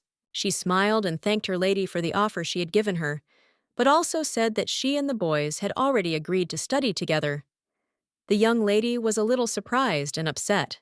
Serene looked at her friend closely and said with a smile that she heard her conversation, and also asked, "How about actually trying it?" Arinda looked at her friend in surprise and asked what she was talking about. The young lady had a radiant smile and said that she was talking about the study group. Arinda was puzzled, because when her friend used such a killer smile, she could not refuse. Some time later, the young men were discussing that the young lady had received an A on her test. The young man said that he had heard the history professor say this to a colleague when he looked into the office. They were surprised. They all knew that the young lady's grades when she entered were bad. They assumed that she had cheated somehow. Arinda sighed heavily while drinking water, since she had heard everything. She looked at her friend intently and said that she shouldn't worry about what the young men said. She said with a smile that loneliness is the fate of the best. Serena, looking at her friend, she said with a smile that she is very cool. A moment later, the young man looked closely at the young lady and asked how she was feeling today. Arindi smiled and said that she tolerates him after training and does not fall. She smiled and asked him if he thought her stamina had improved too. He smiled and said that it had. Reynold looked at her closely and said that there was something more important, since she had been putting a lot of strain on her body lately, so now she had to watch her sleep schedule. She smiled and asked if that was the case. Then how about reducing the intensity of her workouts? The young man ignored her question and said that it was already time for dinner, and also asked if the school cafeteria was open now. The young lady looked at him closely, following the gentle smile on his face. As she realized that he, too, sometimes evaded the answer, she looked closely at her friends, as she realized that her place was here. Reynold looked at the young lady closely and said that she should not give her salad to her friend. She sighed heavily and said that she would think about it. Serena looked at the young men with a smile and said that she had decided that she would not eat the salad that her friend would give her. Arinde looked at her friend in surprise and asked what she was looking at so intently. She looked back and froze for a moment, as she was very surprised. She looked closely at her brother, who was next to the prince. She was confused and did not understand why they were together. At the same time, the young man greeted his sister with a smile. She sighed heavily and turned around, telling her friends that they shouldn't look in their direction and should just ignore them. Reynold grabbed the young lady by the arm and asked if those young men were bothering her. He said that if they were, she could just tell him. She smiled and asked if he would really beat her, and them for her. She understood that it would not end with just an exception for them, and for this, he could be executed. He looked at the young lady intently and said that if she wanted it, he would do it. As she left, she smiled and said that he didn't need to do that. He was surprised. He didn't understand why she was saying that. She sighed heavily and said that one of them was her brother, and the other was the groom. The young man froze in surprise when she mentioned the groom. She looked at the young man intently and said that she was going to break off the engagement before graduation, and she also wanted to break off contact with her family. She looked at him intently and said that he seemed to be in great shock because he was even speechless. Looking away from the young league, he said that it was nothing like that because she had just imagined it. A moment later, the young man approached his sister and, sighing heavily, said that it was very difficult to see her. She understood that this was just an excuse. He came to her in order to see the main character. She looked at him intently and said that she had to work hard not to see him too often. She asked who it was that she had not been able to meet. He looked at her with cold fury and asked if she had really lost her fear. She looked at her brother with a smirk, as she knew that he could search the entire hall but not find the main character. He was a little puzzled, as he really wanted to meet her. Arinde thought with a smile that sometimes her partner was so good and useful that she was even ready to tolerate him for the rest of her life. She was proud that her partner had magic, since he had helped her many times. William, looking at his sister, said that he had already heard everything from the prince, because he said that she wanted to break off the engagement. She sighed heavily and said that it seemed like the prince did not keep his mouth shut. William told his sister to watch her words, since she was the future empress, and therefore she should be able to find an approach to everyone. He sighed heavily and said that he did not know what had made her so angry, but the prince would like to convince her otherwise. William told his sister that the prince wanted to talk to her when she cooled down. The young lady was a little puzzled by this statement. He looked at his sister intently before leaving and said that she was no longer at the age to act like a child. William looked at her intently and said that breaking off the engagement was not something that was given to her to decide. The young lady was furious. She was shocked, because the man who wanted to break off the engagement at all costs was going to make every effort to convince her otherwise. She knew perfectly well that this simply couldn't be. The young lady froze in shock when she opened the door and saw a whole mountain of gifts. The prince sighed heavily and, looking intently at the young lady, said that he did not know what she would like, so he was guided by his own taste. He said that William said that girls like such things. She sighed heavily and told the prince that he agreed with her brother in stupid ideas. She sighed heavily and asked if he felt sorry for the people who paid taxes to a man like him. The prince smiled and said that this was the people's investment in the country's future. He said that if she changed her mind, the imperial family would only benefit. She sighed heavily and said that she didn't like him, and she didn't like the gifts either. She asked him to take them all and get out of her sight. He was puzzled because he didn't know what she was angry about. He asked if it was because he had neglected her in the past. The prince asked for forgiveness. He looked at her intently and asked her forgiveness for threatening to execute her last time. He said that he didn't know then that she would be so useful, so he made a mistake. Ariande looked at the prince, puzzled, and wondered if he even heard what she was saying. It seemed to her that his ears were tuned to hear and completely ignore everything else. Ariande said that she did not intend to listen to him, so he should leave. Noah did not let the young lady close the door, and said that he was not finished yet, and if she slammed the door now, then in the morning the mountain of gifts would be bigger. The young lady, in turn, laughed wildly. A moment later, she said that it didn't matter anymore. With the speed of lightning, she looked at him with an evil look, and using her magic, she said that she would burn everything to the ground. The prince was shocked, as he did not expect such a thing. He was taken aback, as he realized that it didn't matter when he saw the appearance of the young lady. The prince was shocked and shouted that her hair had changed color. She sighed heavily and looked closely at her hair, as she was puzzled and wondered how unstable her body was, that her hair had turned gray from such a weak display of her power. She looked at the prince intently and said that he must leave, although if he wanted to stay, he would burn alive. The prince froze for a moment in shock. A moment later, she turned around and froze in place as she saw her partner screaming and calling her name. With lightning speed, Luke put out all the fire that was on the floor. He looked at her with alarm and shouted that he had told her earlier not to use magic. He wanted to know if she was in pain anywhere. She sighed heavily and said that she was not in pain anywhere. She looked at the young man closely and said that the dorm manager would be on the floor soon and he might be mistaken for an accomplice, so he should leave. Luke was alarmed and didn't understand why she used magic at all. The lady said that the prince had enraged her with his gifts, so she used magic. A moment later, she staggered and fell with a crash onto her partner. A few seconds later, the head of the dormitory burst into their floor. She was shocked and did not understand what had happened. Luke smiled and, asking for forgiveness, said that he had miscalculated his strength. Madame was furious. She shouted that he should write an explanatory note. Some time later, they were sitting in the library and studying their lessons. Lady sighed heavily and told her partner that he did it in vain, because he just took her as a partner out of interest, so he did not need to take such care of her. He asked in surprise if he was supposed to say it was her fault when she was unconscious. She knew perfectly well that he would have done exactly the same in the original story. She sighed heavily and, looking at the young man, said that next time he should not do something like that, because all she did was receive from him, and now she felt like a debtor. He smiled and said that everything was fine. He said with a sly smile that he was going to get it all back later. She smiled and said that coming from his lips, it sounded like a blood-curdling statement.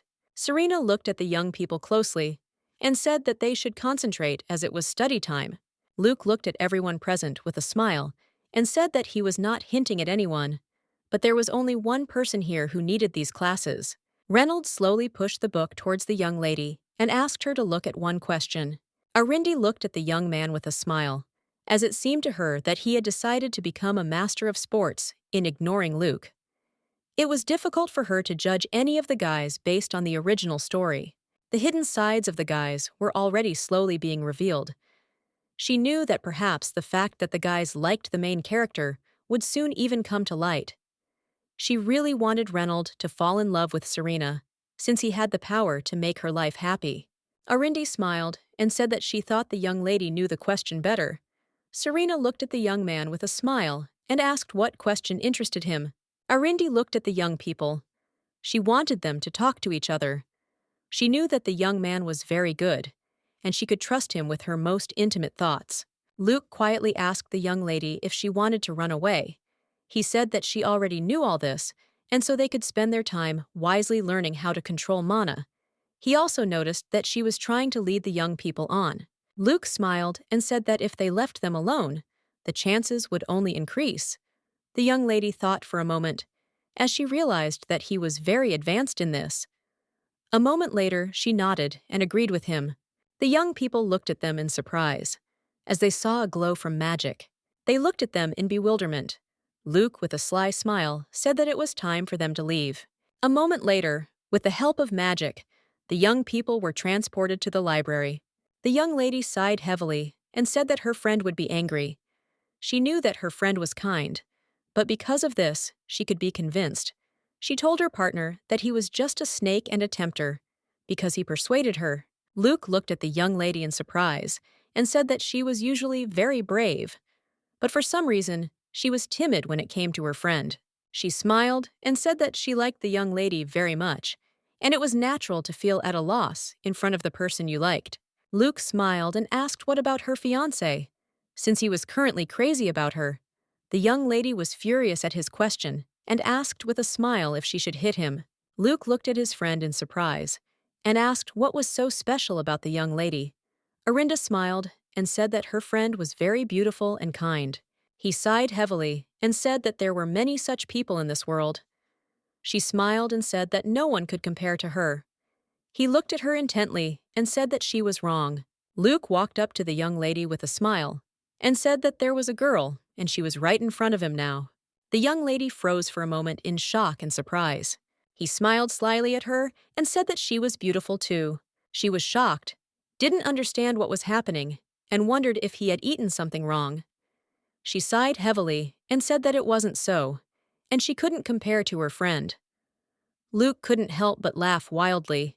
She sighed heavily as she realized that he was just trying to make fun of her. She glared at him and told him to stop making fun of her, and also asked why he didn't just continue to stick to the goal since they had decided to avoid it.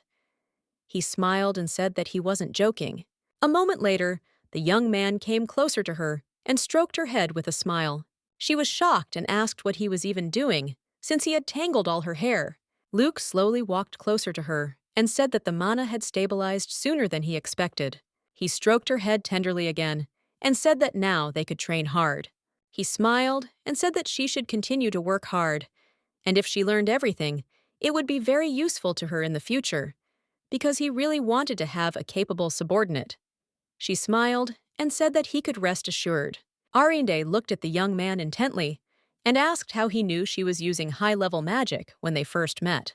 Before the story began, the young lady had low grades in her entrance exams and didn't even know how to use magic. The young lady only realized this after returning back several times. She didn't understand how the young man knew about this. He said that he felt a flow of mana in her body that was different from the newcomer. Luke looked at her closely and said that usually people who didn't have magic had minor in both magnitude and mana flow, but she was different from them as she had at least the flow of an academy graduate. He smiled and said that the way she stood up to the crown prince was very funny.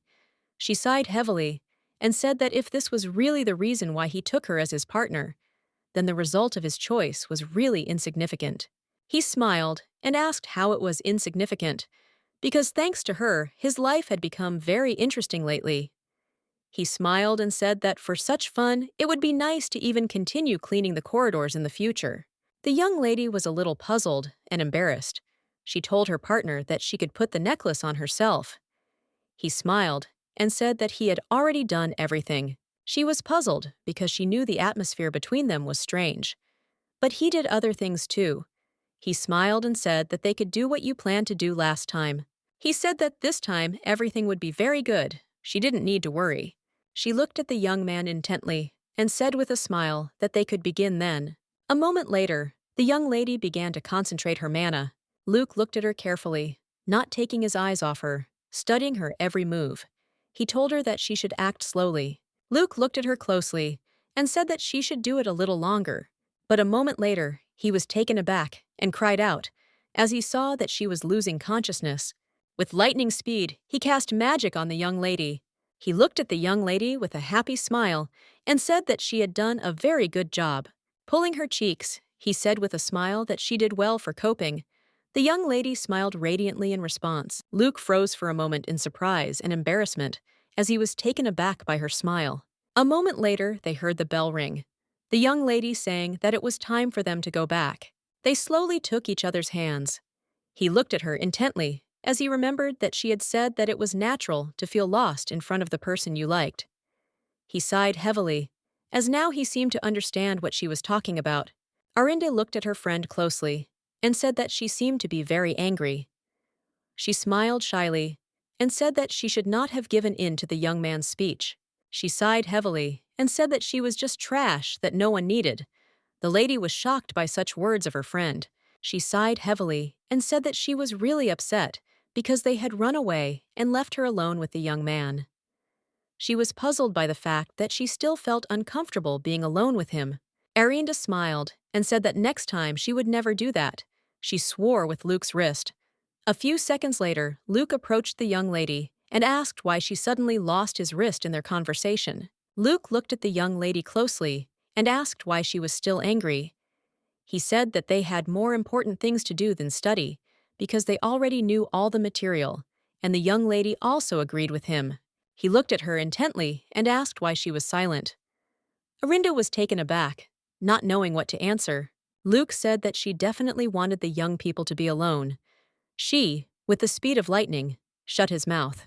The young lady looked at the young man with fury, as she wanted him to shut his mouth and not talk about such things, because if her friend found out about such things, she would not speak to her for several days.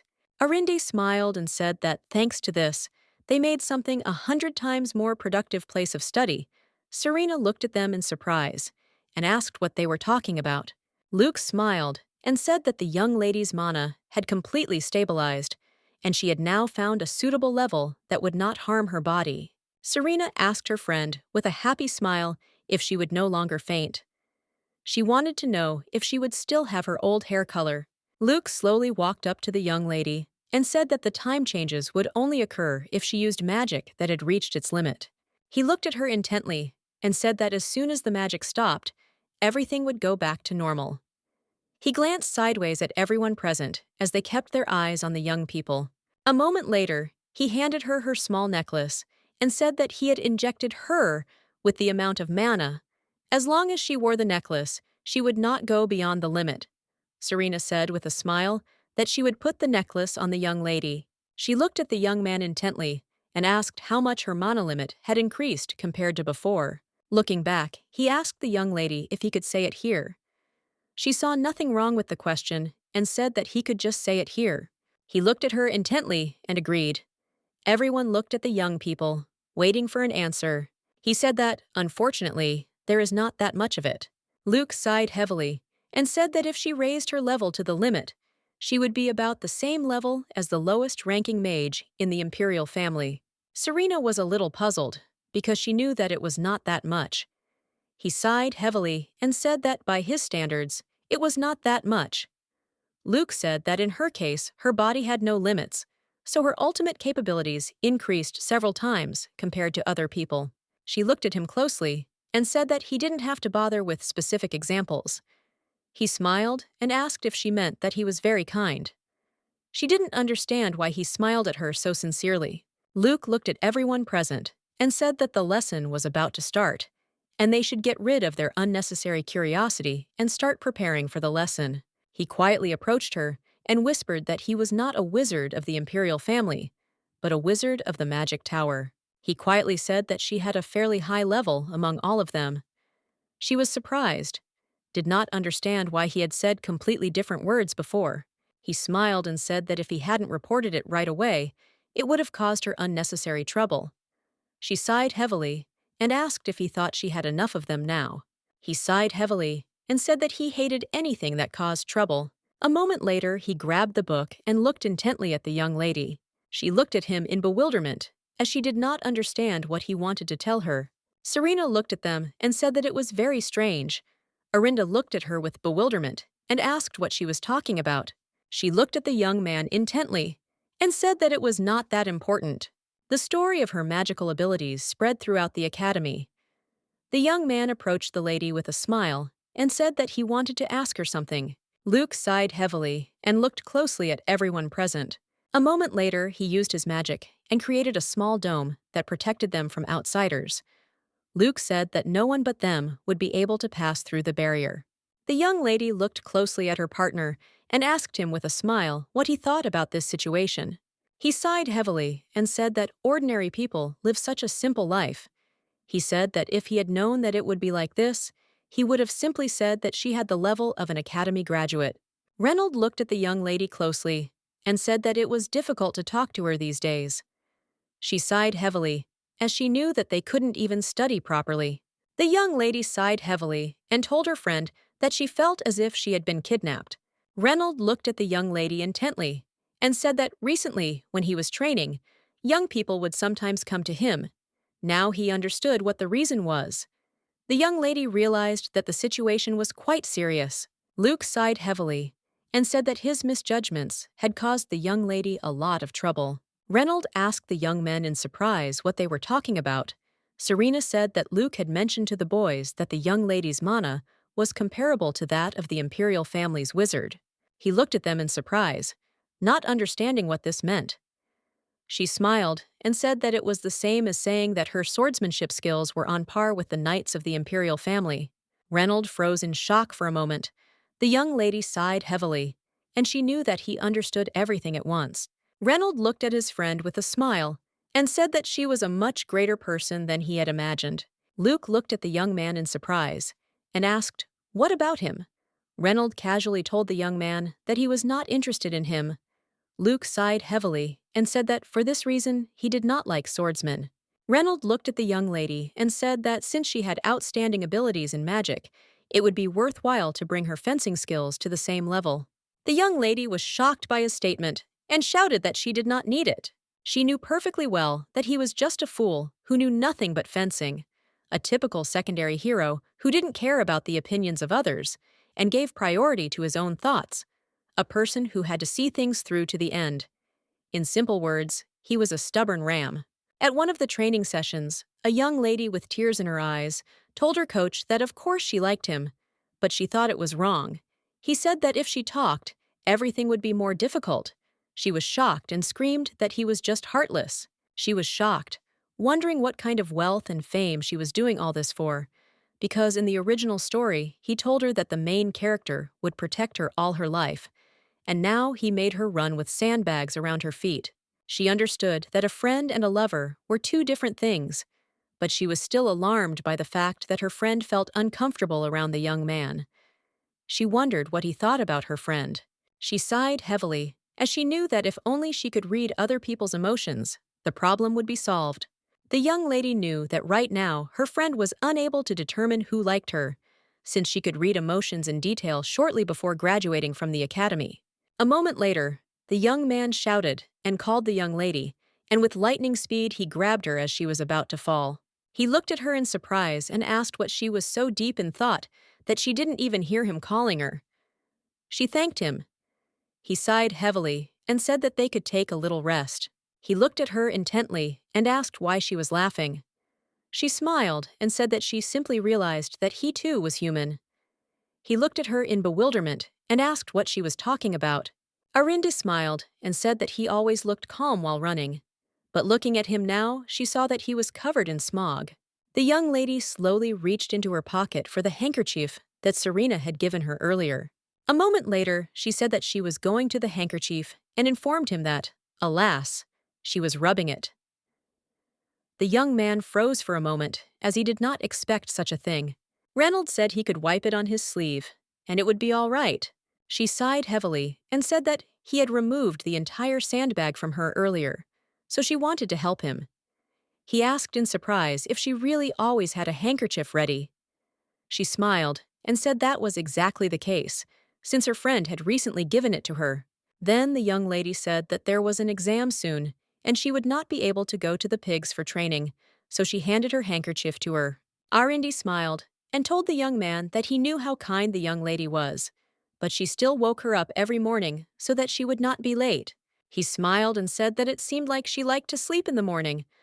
The young lady looked at him in bewilderment, but still said that she liked it. They chatted casually for a while, and after a few minutes, The young lady said that the last time she and her partner had run away and left them alone, she had been very angry. Arindi smiled and said that even after hearing that Serena had stabilized, she immediately congratulated her. He sighed heavily and said that it was wrong to leave them alone. The young lady was taken aback and timidly said that her friend was very kind. He sighed heavily and said that he knew she was a really good person, but in any case, he was sure that she had done wrong last time. The young lady was puzzled because she did not understand why the conversation continued the idea in a different direction. She smiled and said that she knew, but in any case, her friend was one of those people who simply could not help but be liked. He looked at her closely and said that everything was right, and that her Naledi was one of those people that everyone liked. Arinda beamed with joy, because he understood her. Reynolds smiled and said that a good person attracts good people. He looked at her intently and said that she was also good. The young lady froze in surprise for a moment. He sighed heavily and told the young lady that he knew his feelings best, so she didn't need to try to free him with anyone. She sighed heavily, but still agreed. She wondered if he meant that he already liked the main character and she shouldn't worry, or that he had feelings for someone else and she shouldn't interfere. Some time later, they were returning back. The young lady was absorbed in her thoughts, because she knew that if she went through all the connections of the young man in the novel, then in the end there was only one person left. She was puzzled, because she realized that it was she. There are many stories of the heroine being brought into the novel as a supporting character, and unexpectedly, the main characters of the novel fall in love with her. She understood that there was no guarantee that this would apply to her situation. But in turn, she was worried and wondered if it was okay to be loved by the main characters while being a villain. She knew that none of this concerned her. A moment later, the young man asked her what she was thinking about so hard. The young lady was taken aback and threw all her thoughts away. Looking at her companion, she said with a smile that she had not thought of anything. He said that it was not scary when they were together, but when she was alone, it was better to stop for a while to think, because she could fall and get hurt. Arinda, looking at her friend, she asked what was being cooked for dinner today. He smiled and said that he heard there would be steak for dinner. She was surprised, as he knew the menu, which even she was not aware of. He smiled and said he just knew she would ask. She was puzzled and at the same time confused as he said such phrases. She wondered if he considered her a friend. She knew that if he did, she should end it right away. She didn't know if she should ask him directly. The young man looked at her with concern and asked what had happened. The young lady said that nothing had happened and they could move on. She was worried, because she knew that her priority was, of course, her friend's feelings. A moment later, the prince came up to her and called out. She was taken aback and screamed, as he had frightened her. He looked at her intently and asked if she was coming to dinner. She was shocked, as she obviously showed him her hatred, and he continued to behave in this way. She shouted angrily at the prince that she had told him earlier not to appear. Reynolds blocked the young lady with his body and asked the prince what he wanted. The prince sighed heavily and said that last time it was Luke, but now it was a different person. She understood that she would not die, since she had protection. But for her friend, such actions were dangerous. She looked at her friend closely and said that it was her business, and he did not need to interfere. He was a little alarmed, but the young lady said that she appreciated his desire to help, but for now she would like to deal with it herself. Arinde looked at the prince intently and said casually that she was going to eat, but because of someone, she had completely lost her appetite. The prince sighed heavily and said that her manner of speech remained the same. She said that his impudence remained the same. Earlier, she asked him not to try to look at her. He sighed heavily and said that she has a fiancé in general. He said that she would be better off abstaining from contact with the opposite sex. Arinda looked at Noah with cold fury and said that he could lose his life when he graduated. She asked if he shouldn't cherish his only life. The prince said that this time he really came because he wanted to talk to her, so he hoped that she would be able to give him an honest answer. She looked at the accepted one intently, not knowing what that expression was. He looked at her intently and said that not long ago she had definitely liked him. Noah said that he knew about it because it was written in the last letter she sent him. The young lady looked sideways at her companion because she understood that she was in trouble. He said there must have been a reason why she hated him. He wanted to know what that reason was. She wondered if he would believe her if she told him everything. The death she had already experienced. The future destroyed. She accepted that he would hardly be able to understand it. She understood that she was in reality and did not want to bury the feelings that she felt earlier. She looked closely at the prince and said that her answer was the same, because she simply hated him, and therefore she could not tell him anything except these words. A moment later, she told her friend that it was time for them to leave. The prince looked after the young lady and said that he would wait, not just because they were in a marriage of convenience. The young lady turned around and screamed angrily at him to shut his mouth. She didn't want to hear any more words from his mouth. The prince looked at the young lady closely and said that he was really curious about her. She was puzzled because she did not want to find herself in such a situation with him. The story of how, after returning, the main character falls in love with the man who killed her is quite common. She sees how he has changed and sincerely forgives him. But still, this is only possible when there are still loving feelings for this person. But the young lady knew that unfortunately, there was nothing like that between her and the prince. She was surprised and discouraged because she did not understand why he was telling her such words. The same man, in the same way, killed her several times. She wondered if she should put an end to this hatred, because the reality and the plot of the novel were different. She did not want to forgive him, as she had goosebumps at the sight of the prince, and she was disgusted. She didn't know about other people, but she didn't want the prince to show interest in her. She knew he killed her, and until recently, he tried to kill her too. The young lady was well aware that if she had not changed her life, he would have killed her this time too. She wondered if a person's essence could change in an instant. The young lady muttered quietly that he was a crazy idiot. The prince froze in place in surprise as he heard her. She understood that people don't just change like that. The past she went through was, after all, a result of the prince's character. She looked at him intently and asked if he had gone mad. The prince was surprised by her words, because he did not understand why she thought so. He asked if it was because he said last time that he would execute her. He said that if that was the case, then he should be the one who was angry, since it was she who started it. He looked at her intently and said that no matter how much he thought about it, he could not understand it, because the feeling she had for him was more like hatred. He was shocked and did not understand what he had done to her. The prince asked if it was because he didn't want to break off the engagement. He wanted to know if it was because he had neglected her all this time. He asked if she hated the way he was behaving now. The prince looked at the young lady intently and said that there was nothing wrong with knowing how to use your trump card. He knew that their relationship had been like this from the beginning. She knew that he had not said anything right, and it was natural that he could not understand this situation. It was she who flared up, knowing the whole situation very well. She knew that now the story had changed, so she wondered if she should stop hating the prince. The prince looked at the young lady excitedly and shouted. She was puzzled because she felt like she was going to throw up. She didn't understand how even he had managed to get so close. She sighed heavily as her chest tightened with the desire to defeat. She was in a panic and wanted to run away as soon as possible. A moment later, she heard her friend's voice, Luke, with tenderness, and his opinion called the young lady. He looked at her intently and, holding out his hand, said that it was time for them to go. A moment later, they were transported into a small garden. Luke looked at her closely and said that it looked like she hadn't eaten anything. He said that she should sit for a while and he would be back soon. A moment later, she noticed that he had used his magic and disappeared. A few seconds later, he returned to her with a small gift. She asked, alarmed, how he knew she was there. Luke looked at her intently and said that it was because her mana waves were unusual. She was surprised that he felt mana from such a distance. Arundi asked if he had taken her, knowing what the situation was. He sighed heavily and said it wasn't that easy. He knew she wanted to get out. A moment later, he gave her a small cookie. Luke looked at her closely and said, in a block.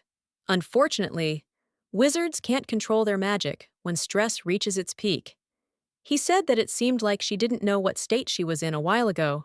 Luke said, young lady, that she had to be especially careful. Of course she had the necklace he gave her, but still she had to control herself. She asked if he wasn't curious why she wanted to escape from there. Luke sighed heavily and asked if she would tell if he asked her such a question. She sighed heavily and said that it seemed like he knew that she hated the crown prince. Luke said that of course he was aware of that. Arinde timidly said that it was related to him. She was puzzled, because she didn't know how to tell her about such a thing. She couldn't say that this was all actually a fictional world, and that she was reborn into the body of a villainess, and died several times. And the source of all this was the crown prince. She was furious, because this made her hate him to the depths of her soul. Luke looked at the young lady closely, and in a calm manner said that she didn't need to rush.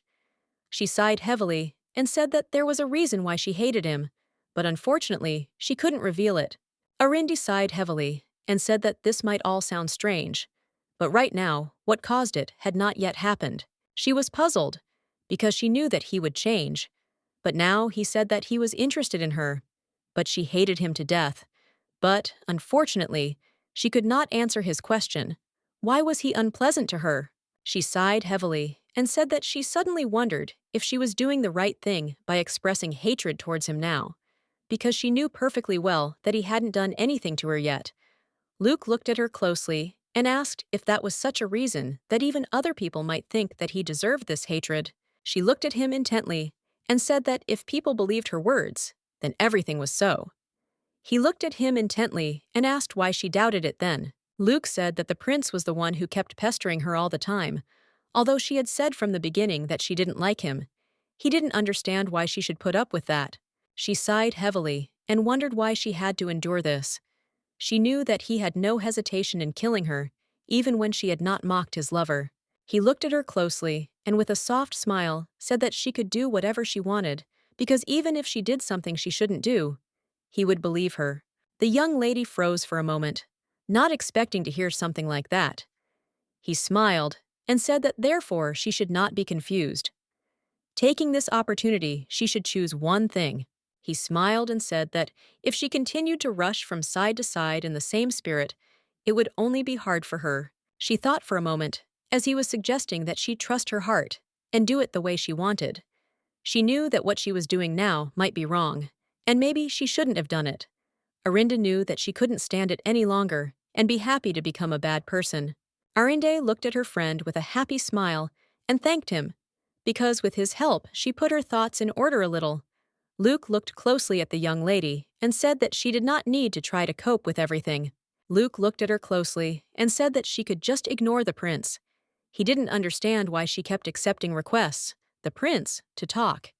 He said that she should avoid unnecessary fuss. She sighed heavily, because she thought that she had listened carefully to everything he wanted to tell her. She looked at her friend with a smile, as she had just realized something.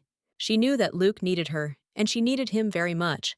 She smiled and said that she seemed to have found a good partner. He smiled and said that he would bet that she would not find such a perfect partner wherever she went. She sighed heavily and said that, as she thought, she liked the young lady better. He was shocked by her statement and shouted that he bought her bread. A moment later, he extended his hand to her, and she reached out to him with a gentle smile. Some time later, they were all having dinner in a friendly company, and all were looking intently at the young lady. She looked away from them, because yesterday she was consumed with the desire to escape, so she did not think about the consequences. She was puzzled, because she realized that she had left her friend several times and disappeared without a trace. She looked closely at her friend and with a gentle smile asked if he was very angry with her. She understood perfectly well that he was not pleased with her disappearance. She was puzzled, because only yesterday he had said that she had done wrong when she left them alone. Arinde was perfectly aware that she had done the same thing that day. Arinde. She saw him staring at her with a hint of irritation. He sighed heavily, and, looking at the young lady, said that he was not angry at all. She looked at him in surprise and asked why he was looking at her with an angry face, because she thought that she would soon suffocate from his intense gaze. A moment later, he sighed heavily and apologized if he had inconvenienced her. The young people looked at him intently, as they were surprised that he apologized. He sighed heavily and said that he was angry not at her, but at himself. Reynolds said that at least he should have taken her away from there, or punched the prince in front of her at least once.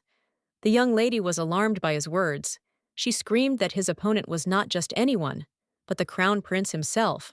The young lady was well aware that the young man was a character from a novel who was a commoner. She wondered if he might not have known that her fiancé was the crown prince. A moment later, she sighed heavily, as she realized that he might not know this, since he had not known who she really was on the first day of their meeting. Reynold thought for a moment and said that he seemed to realize that there was a prince because he had red eyes. She looked at him in surprise and asked if he really didn't know. She said that she had more privilege and she could afford to indulge in some things, but he couldn't do that. He sighed heavily and said that he would be careful next time. She was shocked and wondered if he had done something wrong. The young man sighed heavily and, taken aback by embarrassment, said that he had hit him, but not hard. She was furious and did not want him to blush when he said something like that. Arinda sighed heavily and drooped, because yesterday, when her friend blocked her with himself, she even deliberately stepped forward because she was afraid that something similar would happen. Luke asked his friend with a happy smile if he had hit the prince. He smiled and said that it seemed like he had some use after all. The young lady looked at her partner with fury and told him to shut up. She looked at her friend with alarm and asked if he knew what he had done. He sighed heavily and said that he had hit the crown prince, and he himself understood it. Serena looked closely at the young man and said that her friend was now worried that there might be consequences. Arind looked at her friend with tears in her eyes, as she understood that she understood her perfectly better than anyone else. Serene sighed heavily and said that harming a member of the imperial family was usually considered a grave crime. Arinda screamed that the prince had a disgusting character, because last time he even said that he would kill her. Arinda hugged her friend, bursting into tears, and told her that she couldn't forget that the crown prince was useless trash. Serena smiled and said that she would remember that. But that wasn't what they were talking about now. Arinda looked at her friend intently and called out to him. She sighed heavily and said that he was a future knight and should not use violence recklessly. She said that his opponent was the crown prince, and this was not a simple problem that he could easily hush up. Luke looked at his friend with a happy smile and said that he liked what he did, and if anything, he could erase the prince's memory, and he would forget about everything. The young lady sighed heavily and called her friend. Luke smiled a sly smile and said that he would keep his mouth shut. He knew that they couldn't use force recklessly. She looked at her friend intently and said that since he understood, he should not behave like that next time. He looked at the young lady intently and said that all he heard in her words was that he was not allowed to touch the young man because he was the crown prince. Reynold, holding back his rage, looked hard at the young lady and said that he would do the same if necessary. He looked at the young lady intently and said that it was all because the prince dared to touch her.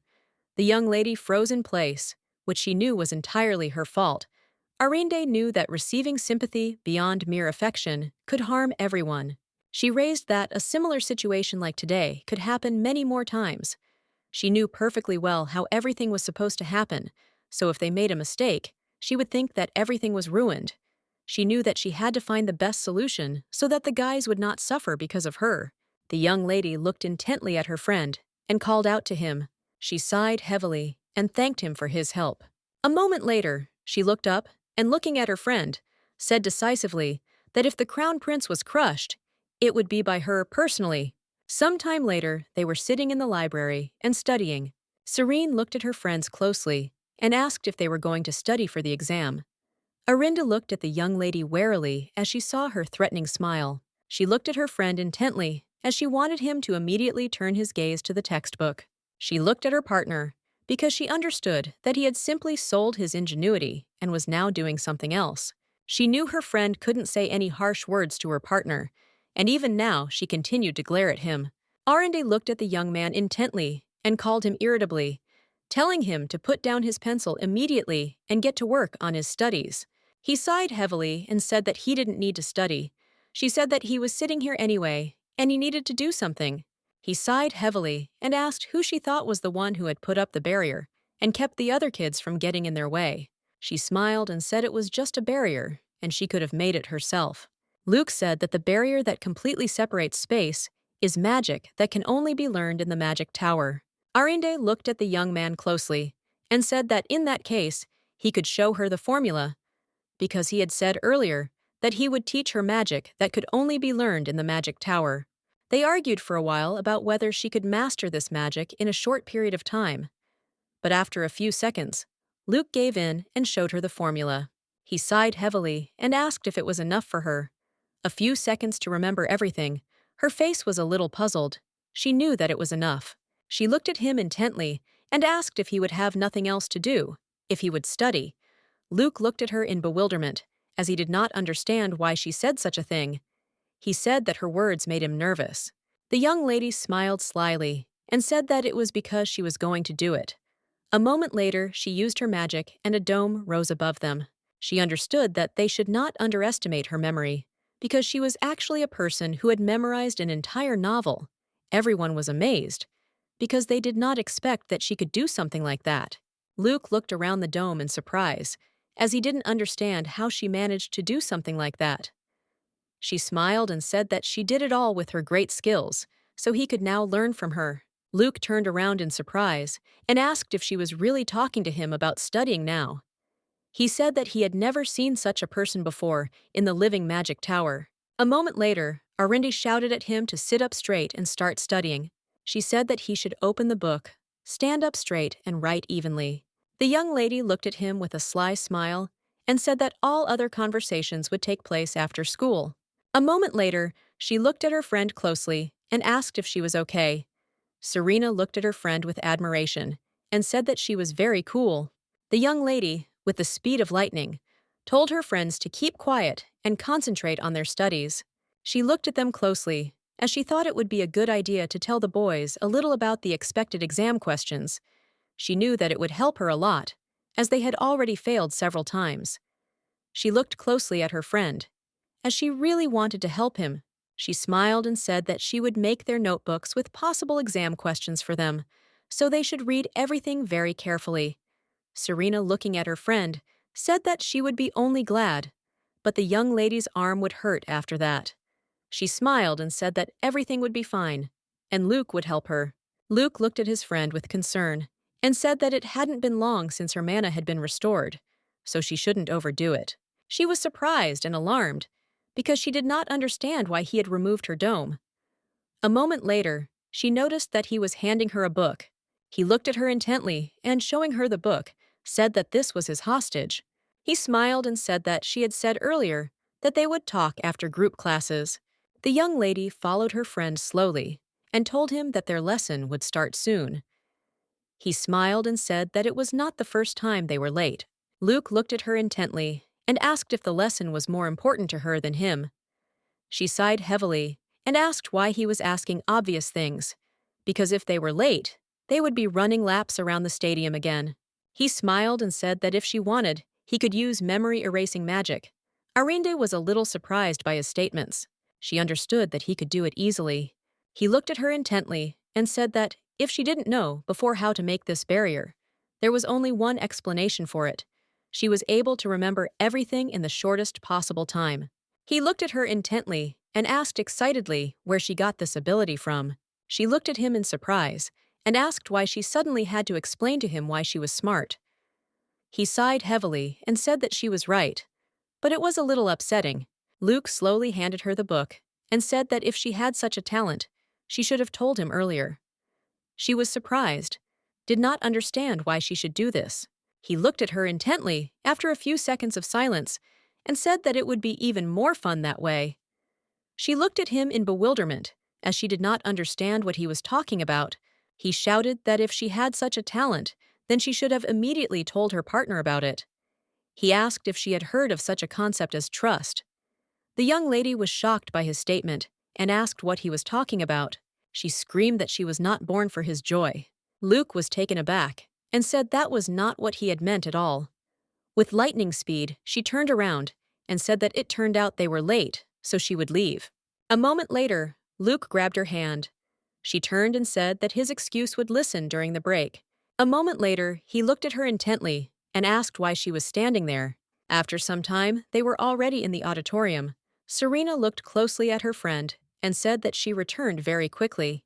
Luke called the young lady, but she ignored him. Serena wrote a short note asking her friend if they had really had a fight. Arinda wrote that it was not so, and she was the only one who was offended. Serena noticed that the young man's expression was puzzled. She asked her friend if it was because she had destroyed his barrier. Serena looked at her friend closely and asked if he was upset because she didn't tell him.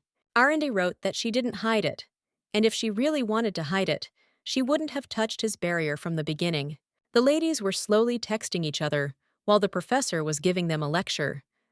Serena wrote that saying it directly and suddenly confronting a person with something he didn't know about were two different things. Serena looked at her friend with a tender smile and said that they loved her much more than she thought. Serena told her friend that the young man was still a child, who was not used to showing his bruised feelings.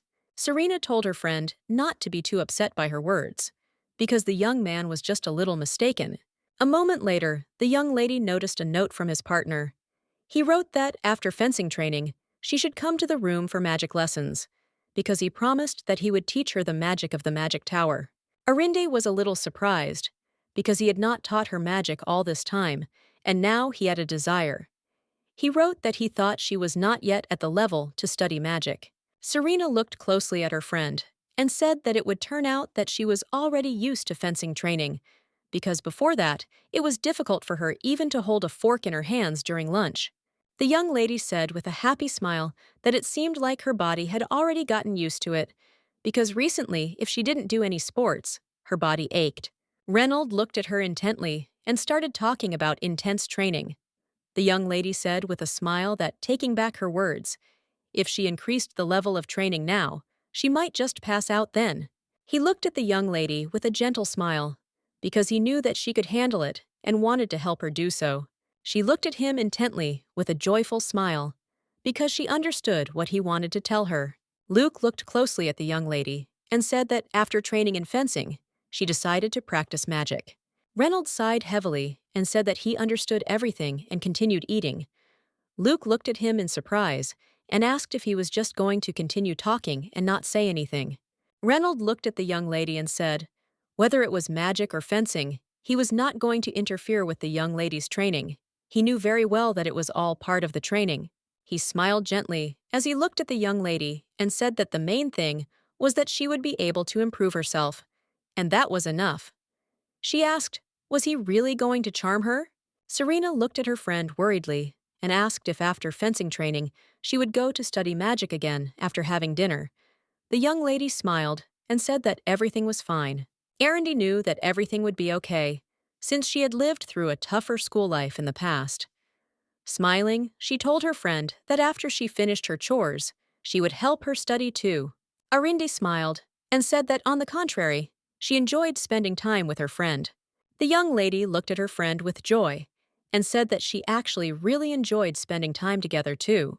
Serena pushed the salad away and said that she had said earlier that she would not take her salad anymore. Arinde sighed heavily and said that it seemed she had been caught red-handed.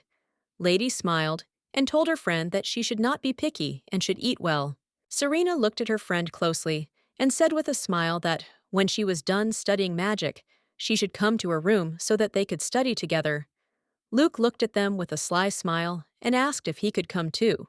Arinde looked at him in surprise and asked if he was really going to sneak into the girls' dorm. He smiled and said that the crown prince had appeared in front of her room the other day. She said that after that, things had become much stricter. Luke smiled and said that since yesterday he had developed a very strong interest in studying. He smiled and asked his friend if this was true. Serena looked closely at the young man and said that it wouldn't hurt for him to study for the exam too. Luke smiled and said that there were no more options. Arinde looked intently at the young man, as this look reminded her very much of a dance evening for beginners.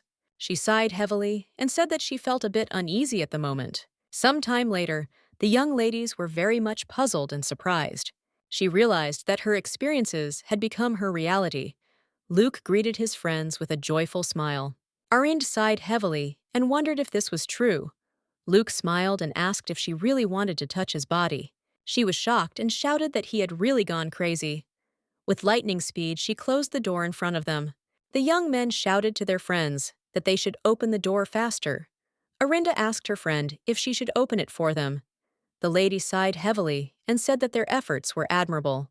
A moment later, the young lady opened the door for them and told them that if there were no people outside, they should transform back immediately, as she did not want them to enter the room looking like that. A moment later, Luke used his magic to transform along with his friend. She smiled and said that it was some kind of surprise for them. A moment later, the young lady grabbed them with lightning speed and dragged them into the room. She was puzzled and scared, because she knew that if they were caught, they would definitely be finished. Reynold apologized to the young lady since his friend had informed her earlier that she would definitely like the surprise. Serena looked at the young people closely and said that they were not here to have fun, but to study. Luke smiled and said that they could study now, and when they got tired, they could rest. After studying for a few hours, Luke sighed heavily and said that he was very bored, and also asked the lady if she really thought that they came to them just to study. She said that if he did not want to study, he could leave.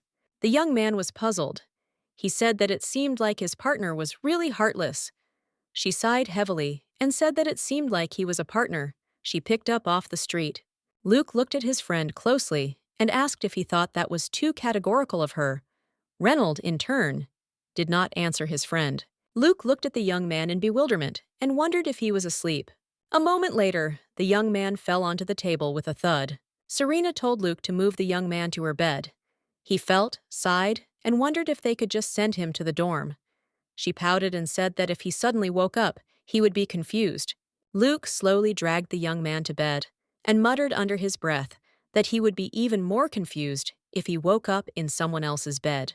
Arundi looked at the young man because she knew that he usually slept at this time. Luke looked at the girls closely and asked if they would be resting after they finished. Serena smiled and said that they probably would. Luke smiled slyly and said that in that case he would quickly end it. They were confused and did not understand what he was talking about. He smiled and asked what he needed to decide, because he could explain everything to them. Arinda looked at him in surprise and asked if he would really explain everything for her. He said that he would do everything, and she could go and rest a little for now. The young lady, in turn, slowly approached the young man who was sleeping peacefully on the bed. She knew that if she folded his arms, he would make the perfect sleeping beauty. She looked at the young man intently, not taking her eyes off him, as she had not been allowed to look at him so closely before. She was getting to know his little habits that were not described in the book. The young lady slowly reached out to him. He took her hand. She was surprised and wondered if he was awake. Opening his eyes, the young man tenderly called her name. She froze for a moment, looking at him, not knowing what to answer. Her heart began to beat wildly in her chest. Arinda said with surprise that if he fell asleep again, she would remove her hand. Serena approached her friend and asked what she was doing. Arinda was taken aback, and with a timid smile said that she was just checking if the young man was really sleeping. Serena smiled and said that everything was clear, and also informed that she was finished with her studies. Luke, with lightning speed, grabbed the young lady by the hand and said that he had sent her to rest, and she had been doing all sorts of nonsense. She was puzzled, because she did not understand what he was going to do, because he was looking forward to this time to rest. Luke sighed heavily and said that she was right, and a moment later he turned off the light. He smiled and asked if they knew the terrible history of their academy. There was a fountain in their academy. If you approached it at dawn, you could see bloody water in it. He smiled and said that if you look into the fountain and look into this bloody water, then a hand will come out of the fountain and drag the person right inside. While telling a terrible story, he grabbed the young lady by the hand and pulled her towards him. She screamed in surprise. A moment later, she struck him with fury, for her heart almost sank into her heels after what he had done. She sighed heavily and said that he had frightened her, which was why her hands had gone into action. He said that in the future she should change her habits and use magic first. With tears in his eyes and a smile on his face, he said that his partner was a very scary person, and this was even more blood-curdling than the scary history of the academy. She said that if he continued to tease her, this time she would hit him right in the face. He smiled and said that he was very scared. The young lady wondered if she should hit him once. A moment later, the young man turned the light back on and announced that there would soon be roll call, and he needed to get back. Serena thanked him with a smile for everything, and also said that she was indebted to him. He smiled and said that it was fun, and that they could see each other tomorrow. As he left, he said with a smile that he had heard that if you walked around his female dormitory, you could run into a ghost. Using his magic, he disappeared with the speed of magic and wished them good night. The young lady was puzzled. The next day, the young ladies were whispering to each other because they had seen girls in the girls' dormitory that they had never seen before. The headmistress tried to find the girls in the academic records, but could not find anything. The young lady, in turn, came closer to them and began to listen, since she understood who they were talking about. She was puzzled because she understood that they had done a lot of things after all. A moment later, she came into the office and, looking at her partner, asked how it felt to become a celebrity overnight. Luke looked at her in surprise and asked what she was talking about. She sighed heavily and asked if it would be right if she said that he had become a celebrity ghost. Arianda sighed heavily and said that her friend was having a hard time and he should erase her memories of yesterday. Luke looked at her in surprise and asked what she was talking about. She screamed that he should erase the memories of the crazy prank. He looked at her in surprise and asked if it was really that shocking. Luke sighed heavily and said that, unfortunately, he couldn't erase the memory. She was surprised. She didn't understand why he couldn't do it. Luke said that if he was wrong, he could erase even those parts of the memories that shouldn't be erased. The young lady was taken aback and said that last time, he confidently said that he was going to use memory-erasing magic. He sighed heavily and asked if she really thought that using it on others, and on them, was the same thing for him. She understood that he didn't even pay attention to anyone outside his radius. Everyone else except them was just a trifle to him, she realized. This was in a past life. The young lady sighed heavily and said that in any case, he should not do anything like that. The young lady looked at her friend intently and said that they would have a joint fencing exam. Ariande knew that in the original story, the prince and Luke had a duel, but she still wanted to pretend that she was hearing about it for the first time. They talked about the exams for a while. The young lady asked her friend if she didn't want to take the exams. Arinda sighed heavily and said that she didn't want the holidays to come after them. She understood that after the exams, she would have to return to her family's hellish mansion again. When she returns, she will suffer again from her brother. And, unfortunately, the Duke will not leave her alone either. She will have to respond to the invitation, and the Emperor will continue to boast about her and the prince. Arindi sighed heavily and told her friend that if she tried to leave home this time, she should take her in. Luke looked closely at the young lady and asked if she was going to fight the prince in this exam. He said that she had trained hard and should defeat him. A moment later, the young men said in unison the words that the young lady had spoken a moment ago. She was puzzled, for he had parodied her in front of her. Arinde sighed heavily and said that she did not know what to do, since the prince had been wielding the sword for a long time. Luke smiled and said that, judging by yesterday's blow, and she should win. She smiled and asked if he wanted to get it again. Serena looked at her friend and asked if it would be better to take the accelerated supplement classes. Serena told her friend that she had a hard time because of the prince, and she really hoped that her friend could relieve her stress in this way. The young lady, in turn, thought for a moment about her friend's words. A moment later, she shouted that she would do just that. Reynold looked at the young lady closely and said that he had heard about the joint fencing test, and so he decided to help her with her training. The young lady knew that her friend hated the prince very much because of the whole situation. She did not play a very important role in the life of the young man, but still she was uneasy. After a long fight, the young lady was defeated. She sighed heavily, and since she had already lost to him several times in a row, she understood that this was very difficult for her.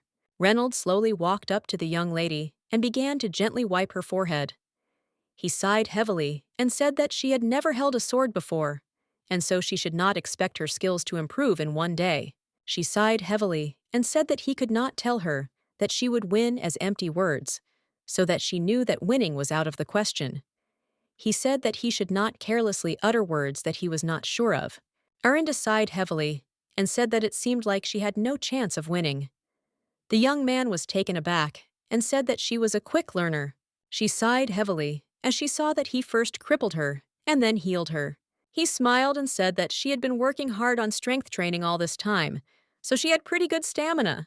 The young lady looked at him intently and then looked away from him in my direction in embarrassment, as she remembered his gentle and beautiful face when he was resting peacefully. She was a little puzzled as she suddenly remembered. His face became embarrassed. The young man came closer to her and tenderly called her name. She froze in place in surprise, because for some reason it seemed to her that someone was calling her from the depths of her heart. She knew that she should keep her distance and not give hope. She was sure that he should not love her. She knew perfectly well that she didn't need this, because she wanted to accumulate enough skills to win and let the prince taste defeat. He looked at her intently and called out. She smiled and said that they could fight again. She smiled and said that she would like to see the young people fight. Luke smiled and said that he could use magic. Reynold, in turn, was very surprised, as he did not know that the young man knew how to wield a sword. The young lady sighed heavily and said that she thought his skills were mediocre. Reynold was taken aback for a moment, as he had never fought a wizard who had sword skills before. The young lady smiled and quietly told her friend that she was sure he would win. Reynold smiled back, glad for the support. A moment later, he told the young lady that they should fight one last time. She smiled and said that she would be focused this time. Luke was shocked and asked if they didn't want to ask him what he thought about it. A moment later, the young ladies watched the duel. The young men and noticed that the wizard had mastered the sword well. In turn, Luke did not give up and attacked his opponent with fury. She knew that the book said that the young man had honed not only magic, but also fencing from a young age. But she knew that he was no match for the monstrous swordsmanship genius. But she noticed that his attack and defense postures were better than the textbook. But, unfortunately, their fight did not last too long, as the young man was soundly defeated. He sighed heavily and told his opponent that if he had used magic, he would have definitely won. He shouted that it was not he who was weak, but the young man who was simply crazy in fencing. Arinda said with a smile that she knew this, and he didn't need to make excuses, and they should go and eat instead. He shouted that he would like to drink some water first. She smiled and said that he could go get a quick drink of water using teleportation. She looked at him in surprise and asked if he had really managed to wash his hair in such a short time. Luke sighed heavily and said that he just splashed it, and the water on his head was hot, and he had to survive somehow. The young lady smiled and thought that he did it on purpose. Sometime later, all the students were gathered for the exam. Luke sighed heavily and told the young lady that due to the fencing exam, his magic training had taken a back seat. Arindi said that she saw that the magic exam would be on the very last day, and besides, she was confident in it in her own way. The young lady looked closely at the swords, as she wanted to find the one she used last time. The young lady approached her friend and said that she had taken the sword. She smiled and said that she had deliberately marked her sword with red ink. The young lady happily thanked her friend for her help. A moment later, the young people froze in place and looked around. The prince looked at the young people with a Yara grin. The young lady was puzzled, because she did not understand why she looked in his direction. The young lady looked at her friend and with a joyful smile said that she would definitely cope and win. Serena was confident of her friend's victory because she had prepared very hard. Milady looked at her friend intently and said that she was right. Luke walked closer to them and told the young lady that she looked pretty confident. She smiled and said that it was probably because she beat him yesterday. He sighed heavily and said that it was because he had twisted his ankle at that moment. The girls laughed and said that they didn't think so. Serena looked at her friend and said that she was first in line. This could be because she chose the student she wanted to fight with. A moment later, the man said they could begin the competition. A few seconds later, the first pair was announced, and everyone started whispering, because they understood that this would be a duel with a predetermined outcome. After all, they knew that the girl could not defeat the guy, and besides, the prince had been practicing fencing for a long time. A moment later, the young people bowed to each other. The prince looked at the young lady with a grin and asked if she had personally requested the duel. She looked at him intently and politely sent him packing. A moment later, the man said that they should prepare for the fight. She knew that she shouldn't worry about the fight and should concentrate on her opponent.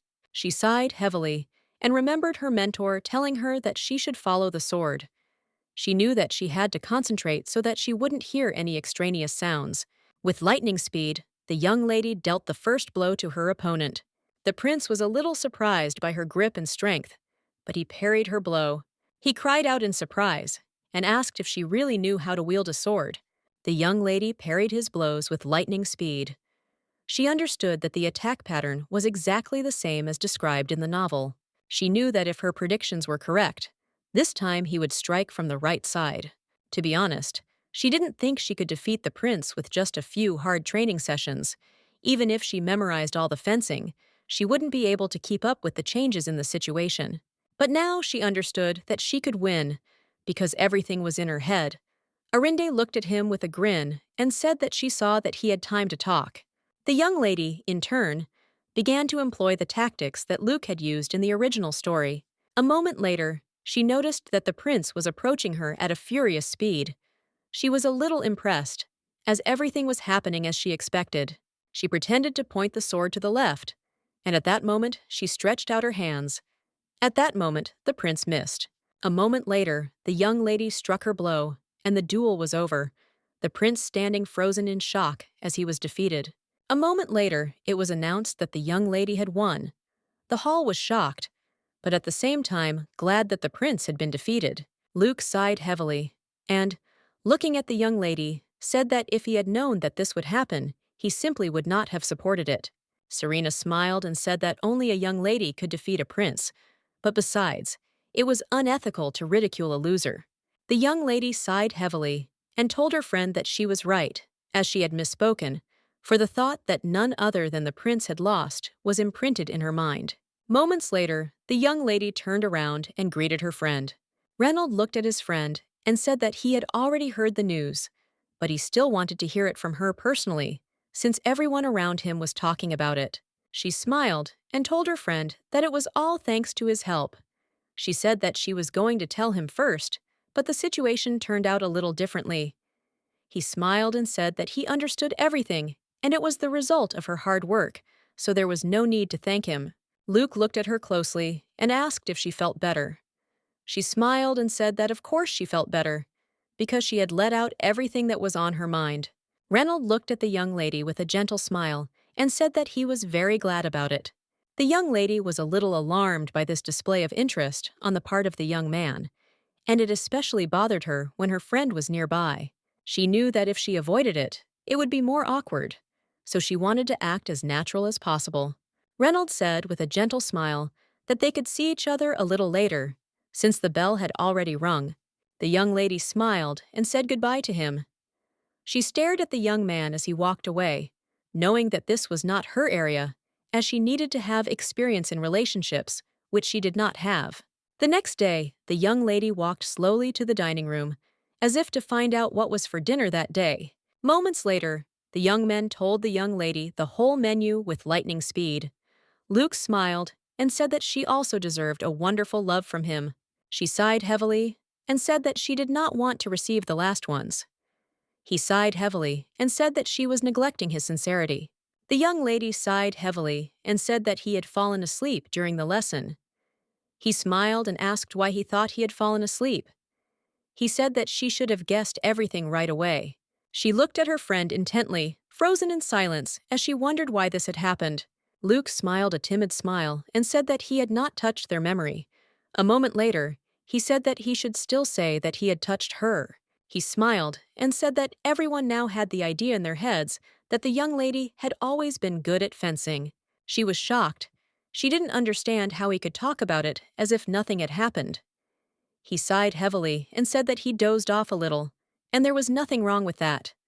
She was shocked because she understood that he had touched the memories of all the people in the academy. He smiled and said that it was okay, because she was uncomfortable, and he helped her a little. She was shocked and didn't understand why he was so happy. He sighed heavily and said that if she didn't like it, he could take it all back. She said that she liked it all. She didn't need to take it back, but she was still worried about whether he could use his abilities like that. Arinda sighed heavily and asked why he had done this for her in the first place.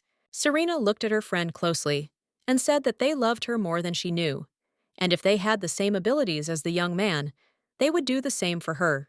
She looked at her friend closely and asked if she was overestimating their relationship. Arindi sighed heavily as she decided to go down a path that was different from the original story. But in turn, she continued to place the boys within the framework of the novel. She looked at her friend intently and shyly shouted that she would have done the same. The young lady looked at her friend with a gentle smile and said that it was time for them to go. Arinde looked at her friends with a gentle smile and said that the guys were no longer following her, so she could finally live a normal life. Luke looked at her closely and asked if it was she who had reproached him earlier, saying why he had gone so far.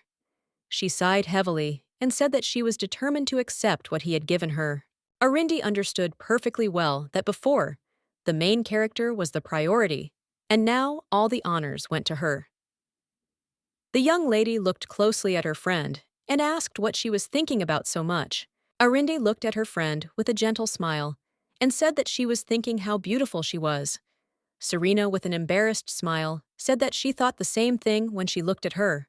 Luke sighed heavily and said that he sometimes wondered how long he had to put up with their indecent behavior. The young lady smiled and asked her friend if she should tell him that he was handsome too. He smiled and said that she didn't have to say that because he was always handsome. Reynold told his friend to keep quiet. Luke was shocked as his friend had kept quiet about all this, but now he opened his mouth. Reynold sighed heavily and told his friend that if he was going to talk complete nonsense, he better keep his mouth shut. Reynold looked at the young lady intently and asked if that man would harm her any more. She looked at him in surprise, as she did not understand who he was talking about. He said that he was talking about the crown prince now. The young lady was a little puzzled, because she didn't understand why he had to do that. Luke smiled and said that even if the prince showed up before he did anything, he would throw him into some mountains. The young lady sighed heavily and said that it was a very good idea, but he would still get punished. She looked at them with a smile and said that everything was fine now, and they shouldn't worry about her so much. Reynold asked the young lady if she was angry anymore. She sighed heavily and said that she thought for the rest of her life, she will never get rid of this anger. She looked at her friends and said that she wasn't just angry, she literally hated him. Reynold was surprised by his friend's statement and asked what the crown prince had done to her. She sighed heavily, not knowing what to answer, and looking calmly at her friend, she asked if he really thought she was going too far. He sighed heavily and said that she doesn't hate anyone without a reason, so she must have a good reason for it. He looked at her intently and said that he believed her. She looked at him with a surprised smile, as she realized that it was still joyful to hear that someone trusted her. She thanked the young man with a smile, as she was glad to hear his words. Luke sighed heavily and said that, honestly, if you look at the things he did, even if you really wanted to, you just couldn't like him. Arianda smiled and asked if her friend knew what he said to her at the duel. After copying the prince, she looked closely at everyone present and said that he had previously asked her if she had personally requested the duel. Luke smiled and asked what she said in response. The young lady sighed heavily and said that of course she sent him to hell. He smiled and said that he expected nothing less from his partner. Serena looked at her friends and said that she didn't like to gossip about other people. But he was too rude to the young lady, and she hated that too. Arindi shouted that she was not satisfied with just one victory in the duel. The young man looked at her in surprise and asked what she was going to do next. She looked intently at her friends, who were waiting for her answer. The young lady looked at them intently and with a wicked grin asked if anyone wanted to have a little fun with her. They discussed the insidious plan of revenge for some time. Reynolds sighed heavily and asked if it was possible to just hit the crown prince and then apologize. The young lady sighed heavily, as she knew that he would definitely have problems after this. Serena sighed heavily, asked her friend for forgiveness for not being able to help in any way. Arindi said that they could get back together in the room and come up with a cunning plan for revenge. The young lady shouted to her friends not to dress like girls this time, and they better take advantage of those deportations. Luke wanted to object, but the young lady glared at him for several minutes. He sighed heavily and said that he would not do that. She looked at him intently and shouted that this time he should not tell scary stories. Luke looked at her with a smirk and asked why he shouldn't do it. He wanted to know if she was so scared then that she couldn't sleep. The young lady looked away from him and muttered something to herself on the tray. A moment later, the young lady froze in place as a brilliant idea came to her. She looked at her friends and said with a grin that she had just come up with a really great idea. The prince walked slowly along the dark alleys of the academy. He was puzzled because he did not understand why the young lady asked for a meeting at such a late time. Because she wanted to meet him and said that if he did not come to the meeting, she would immediately break off the engagement with him. A moment later, he turned around in fear as he saw someone's silhouette. He froze in place in shock as he saw the ghost watching him intently.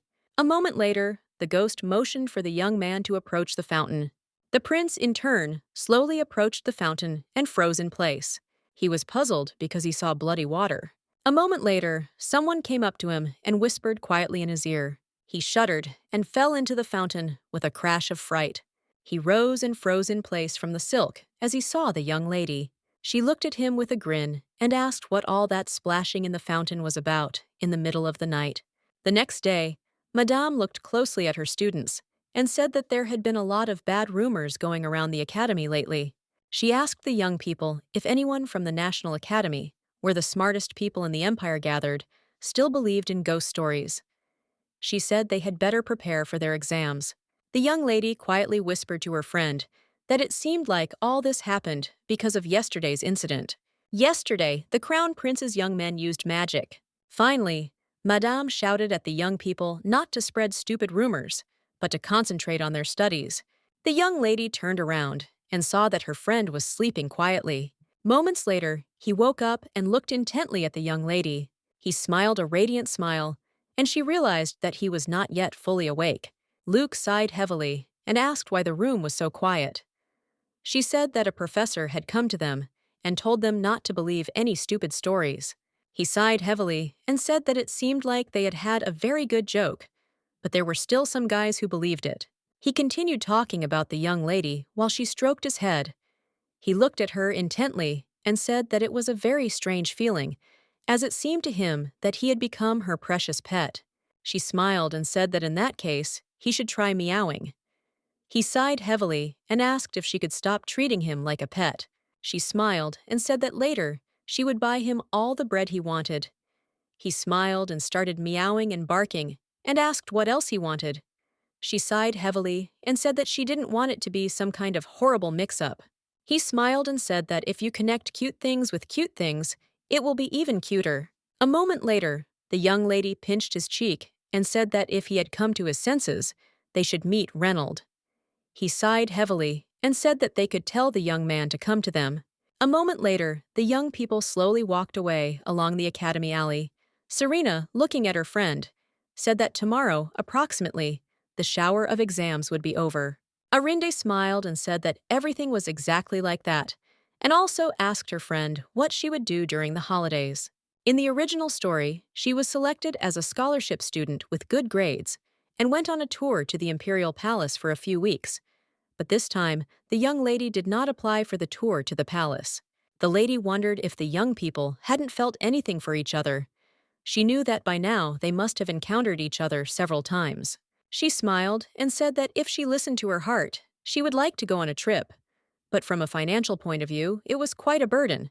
Arinda smiled and said that she had a lot of money. Serena sighed heavily and said that she could not accept such a gift, and also asked her friend where she was going. Lady said that she would like to go on a trip, but unfortunately, no one would let her go. Of course, she was not the kind of person who would be stopped by this. But in any case, if she suddenly disappeared, everyone would rush to look for her with burning eyes.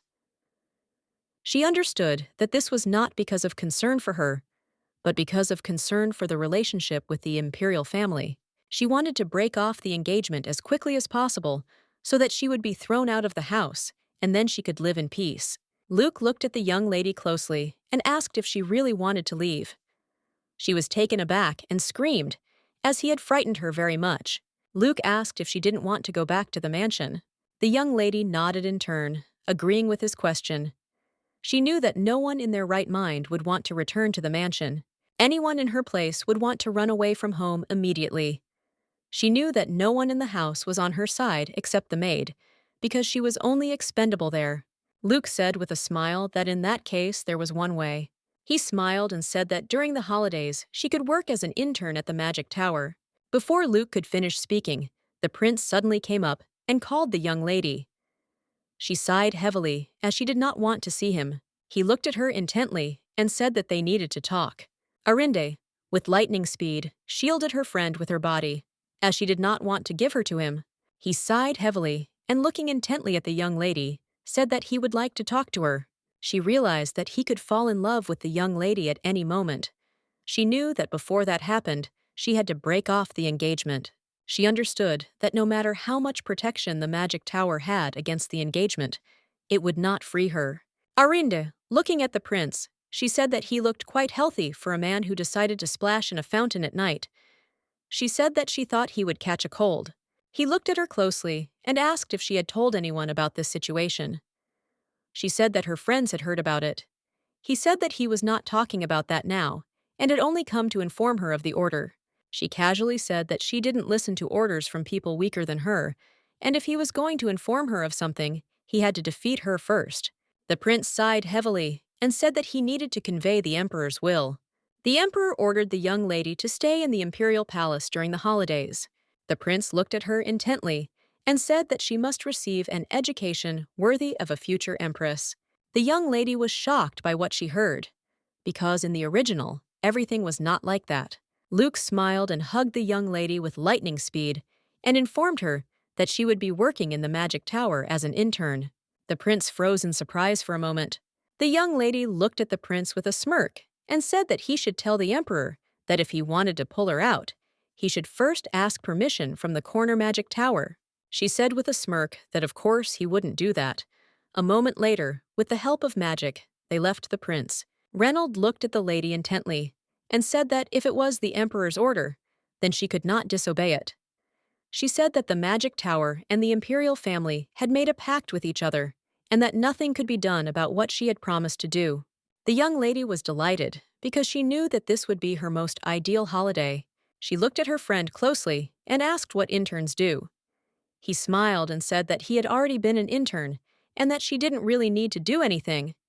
He thought that she wouldn't want to go home, so he had specially saved one spot. She smiled and said that he seemed to be a very influential man. He smiled and said that if he wanted, he could transfer a small section of the magic tower into her possession. Arinde sighed heavily and said that she refused, because she wanted a weak and long life. Reynold looked at the young lady in surprise and asked if she would really be spending the entire vacation only in the magic tower. Luke smiled and said that she could leave the magic tower on weekends. He said that it was illegal, of course, but they could go abroad. The young lady was shocked, because she knew that in this life she had never been outside the empire. The young lady looked forward to the journey with joy. She was also very keen to attend the night market festival. The young lady looked at her friend with admiration and shouted that he was really great.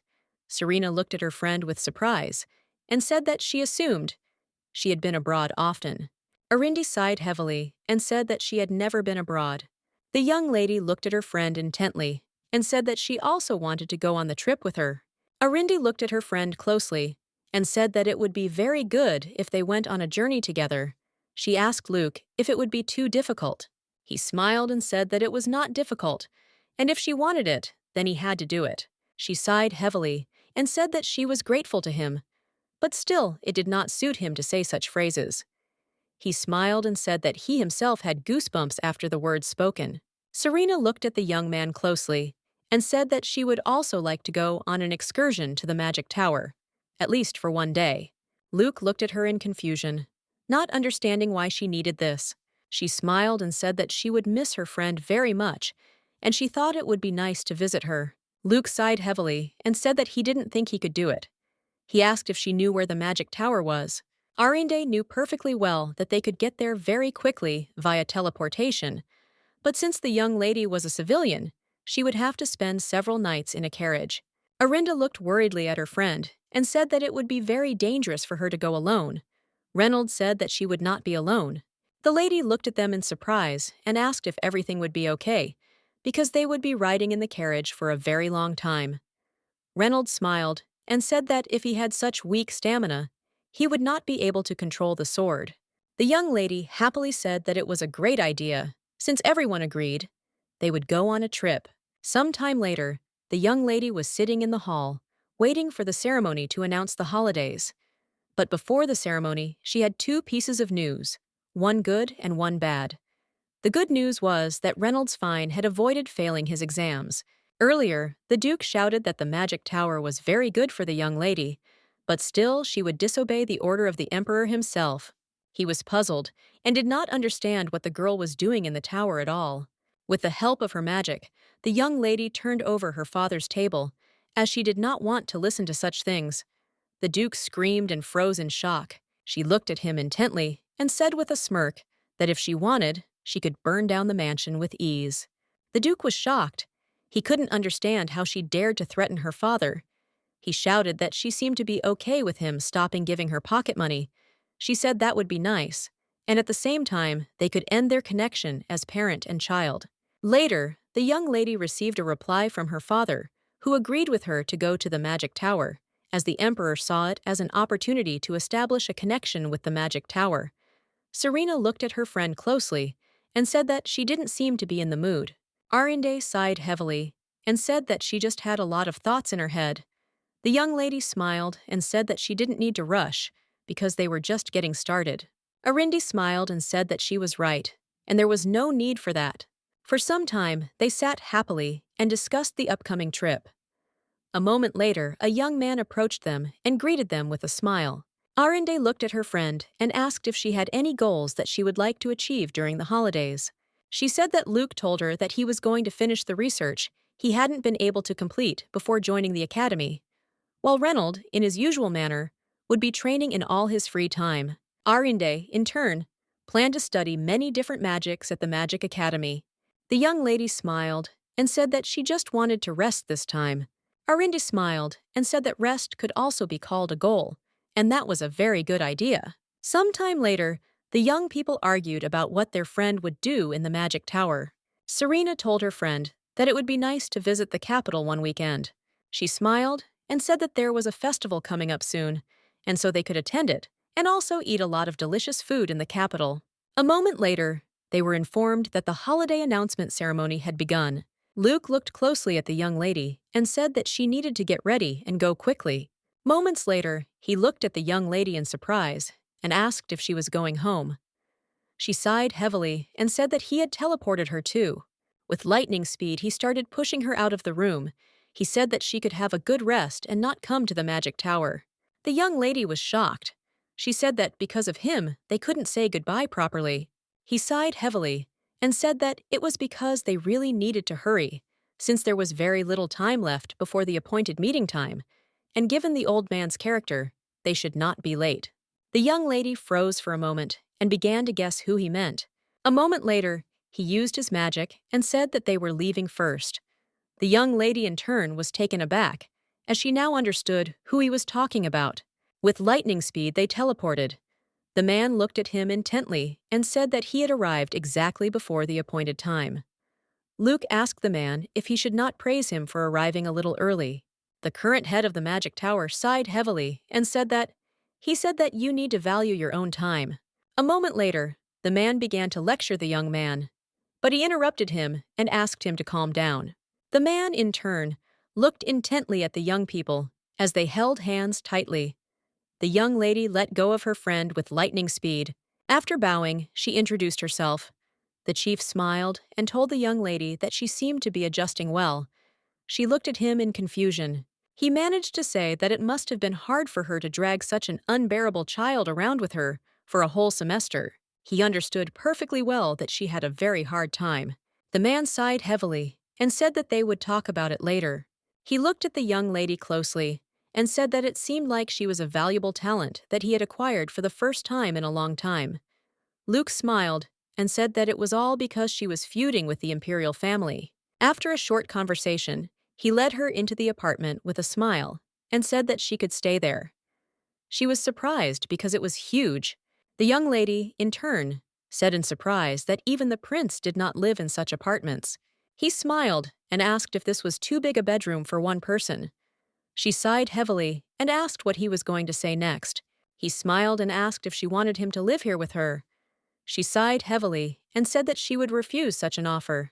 The young man was a little surprised, because the young lady had been calling the prince by name all this time. She sighed heavily and said that, to tell the truth, she had been calling him a roe deer. Luke was surprised. The prince's nickname amused him, and he laughed wildly. She sighed heavily and said she didn't think the nickname was funny enough to make her squirm like that. Luke smiled and said that he thought so too, having justified it. He looked at her intently and said that it lifted his spirits. He smiled tenderly and said that it was probably because of that which he liked. Once she had a dream, but it was more like the memories of a real villain. She was confused because she didn't understand why she was seeing the memories. But unfortunately, she couldn't understand her true feelings because the one who was pierced by the point of the sword was she. A moment later, the young lady opened her eyes and screamed.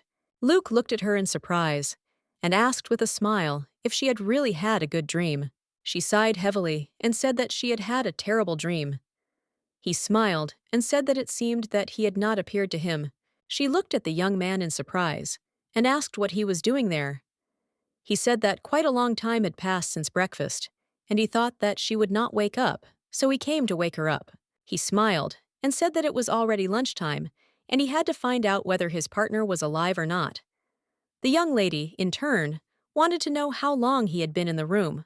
He smiled and lightly slapped her on the forehead and told her to stop looking like that. She sighed heavily and said that she would come to him after she washed herself, so he could go to the lab first. He asked in surprise if she knew the way. The young lady said that he could tell her once and she would find the way. A moment later, he told her the entire route with a joyful smile. He smiled and asked if he needed to repeat it one more time. She sighed heavily and said that there was no need to do that, and she understood everything. He asked in surprise if she had really learned everything he had just said. Luke said worriedly that he could have waited for her and then teleported her. A moment later, the young lady repeated exactly what he had said.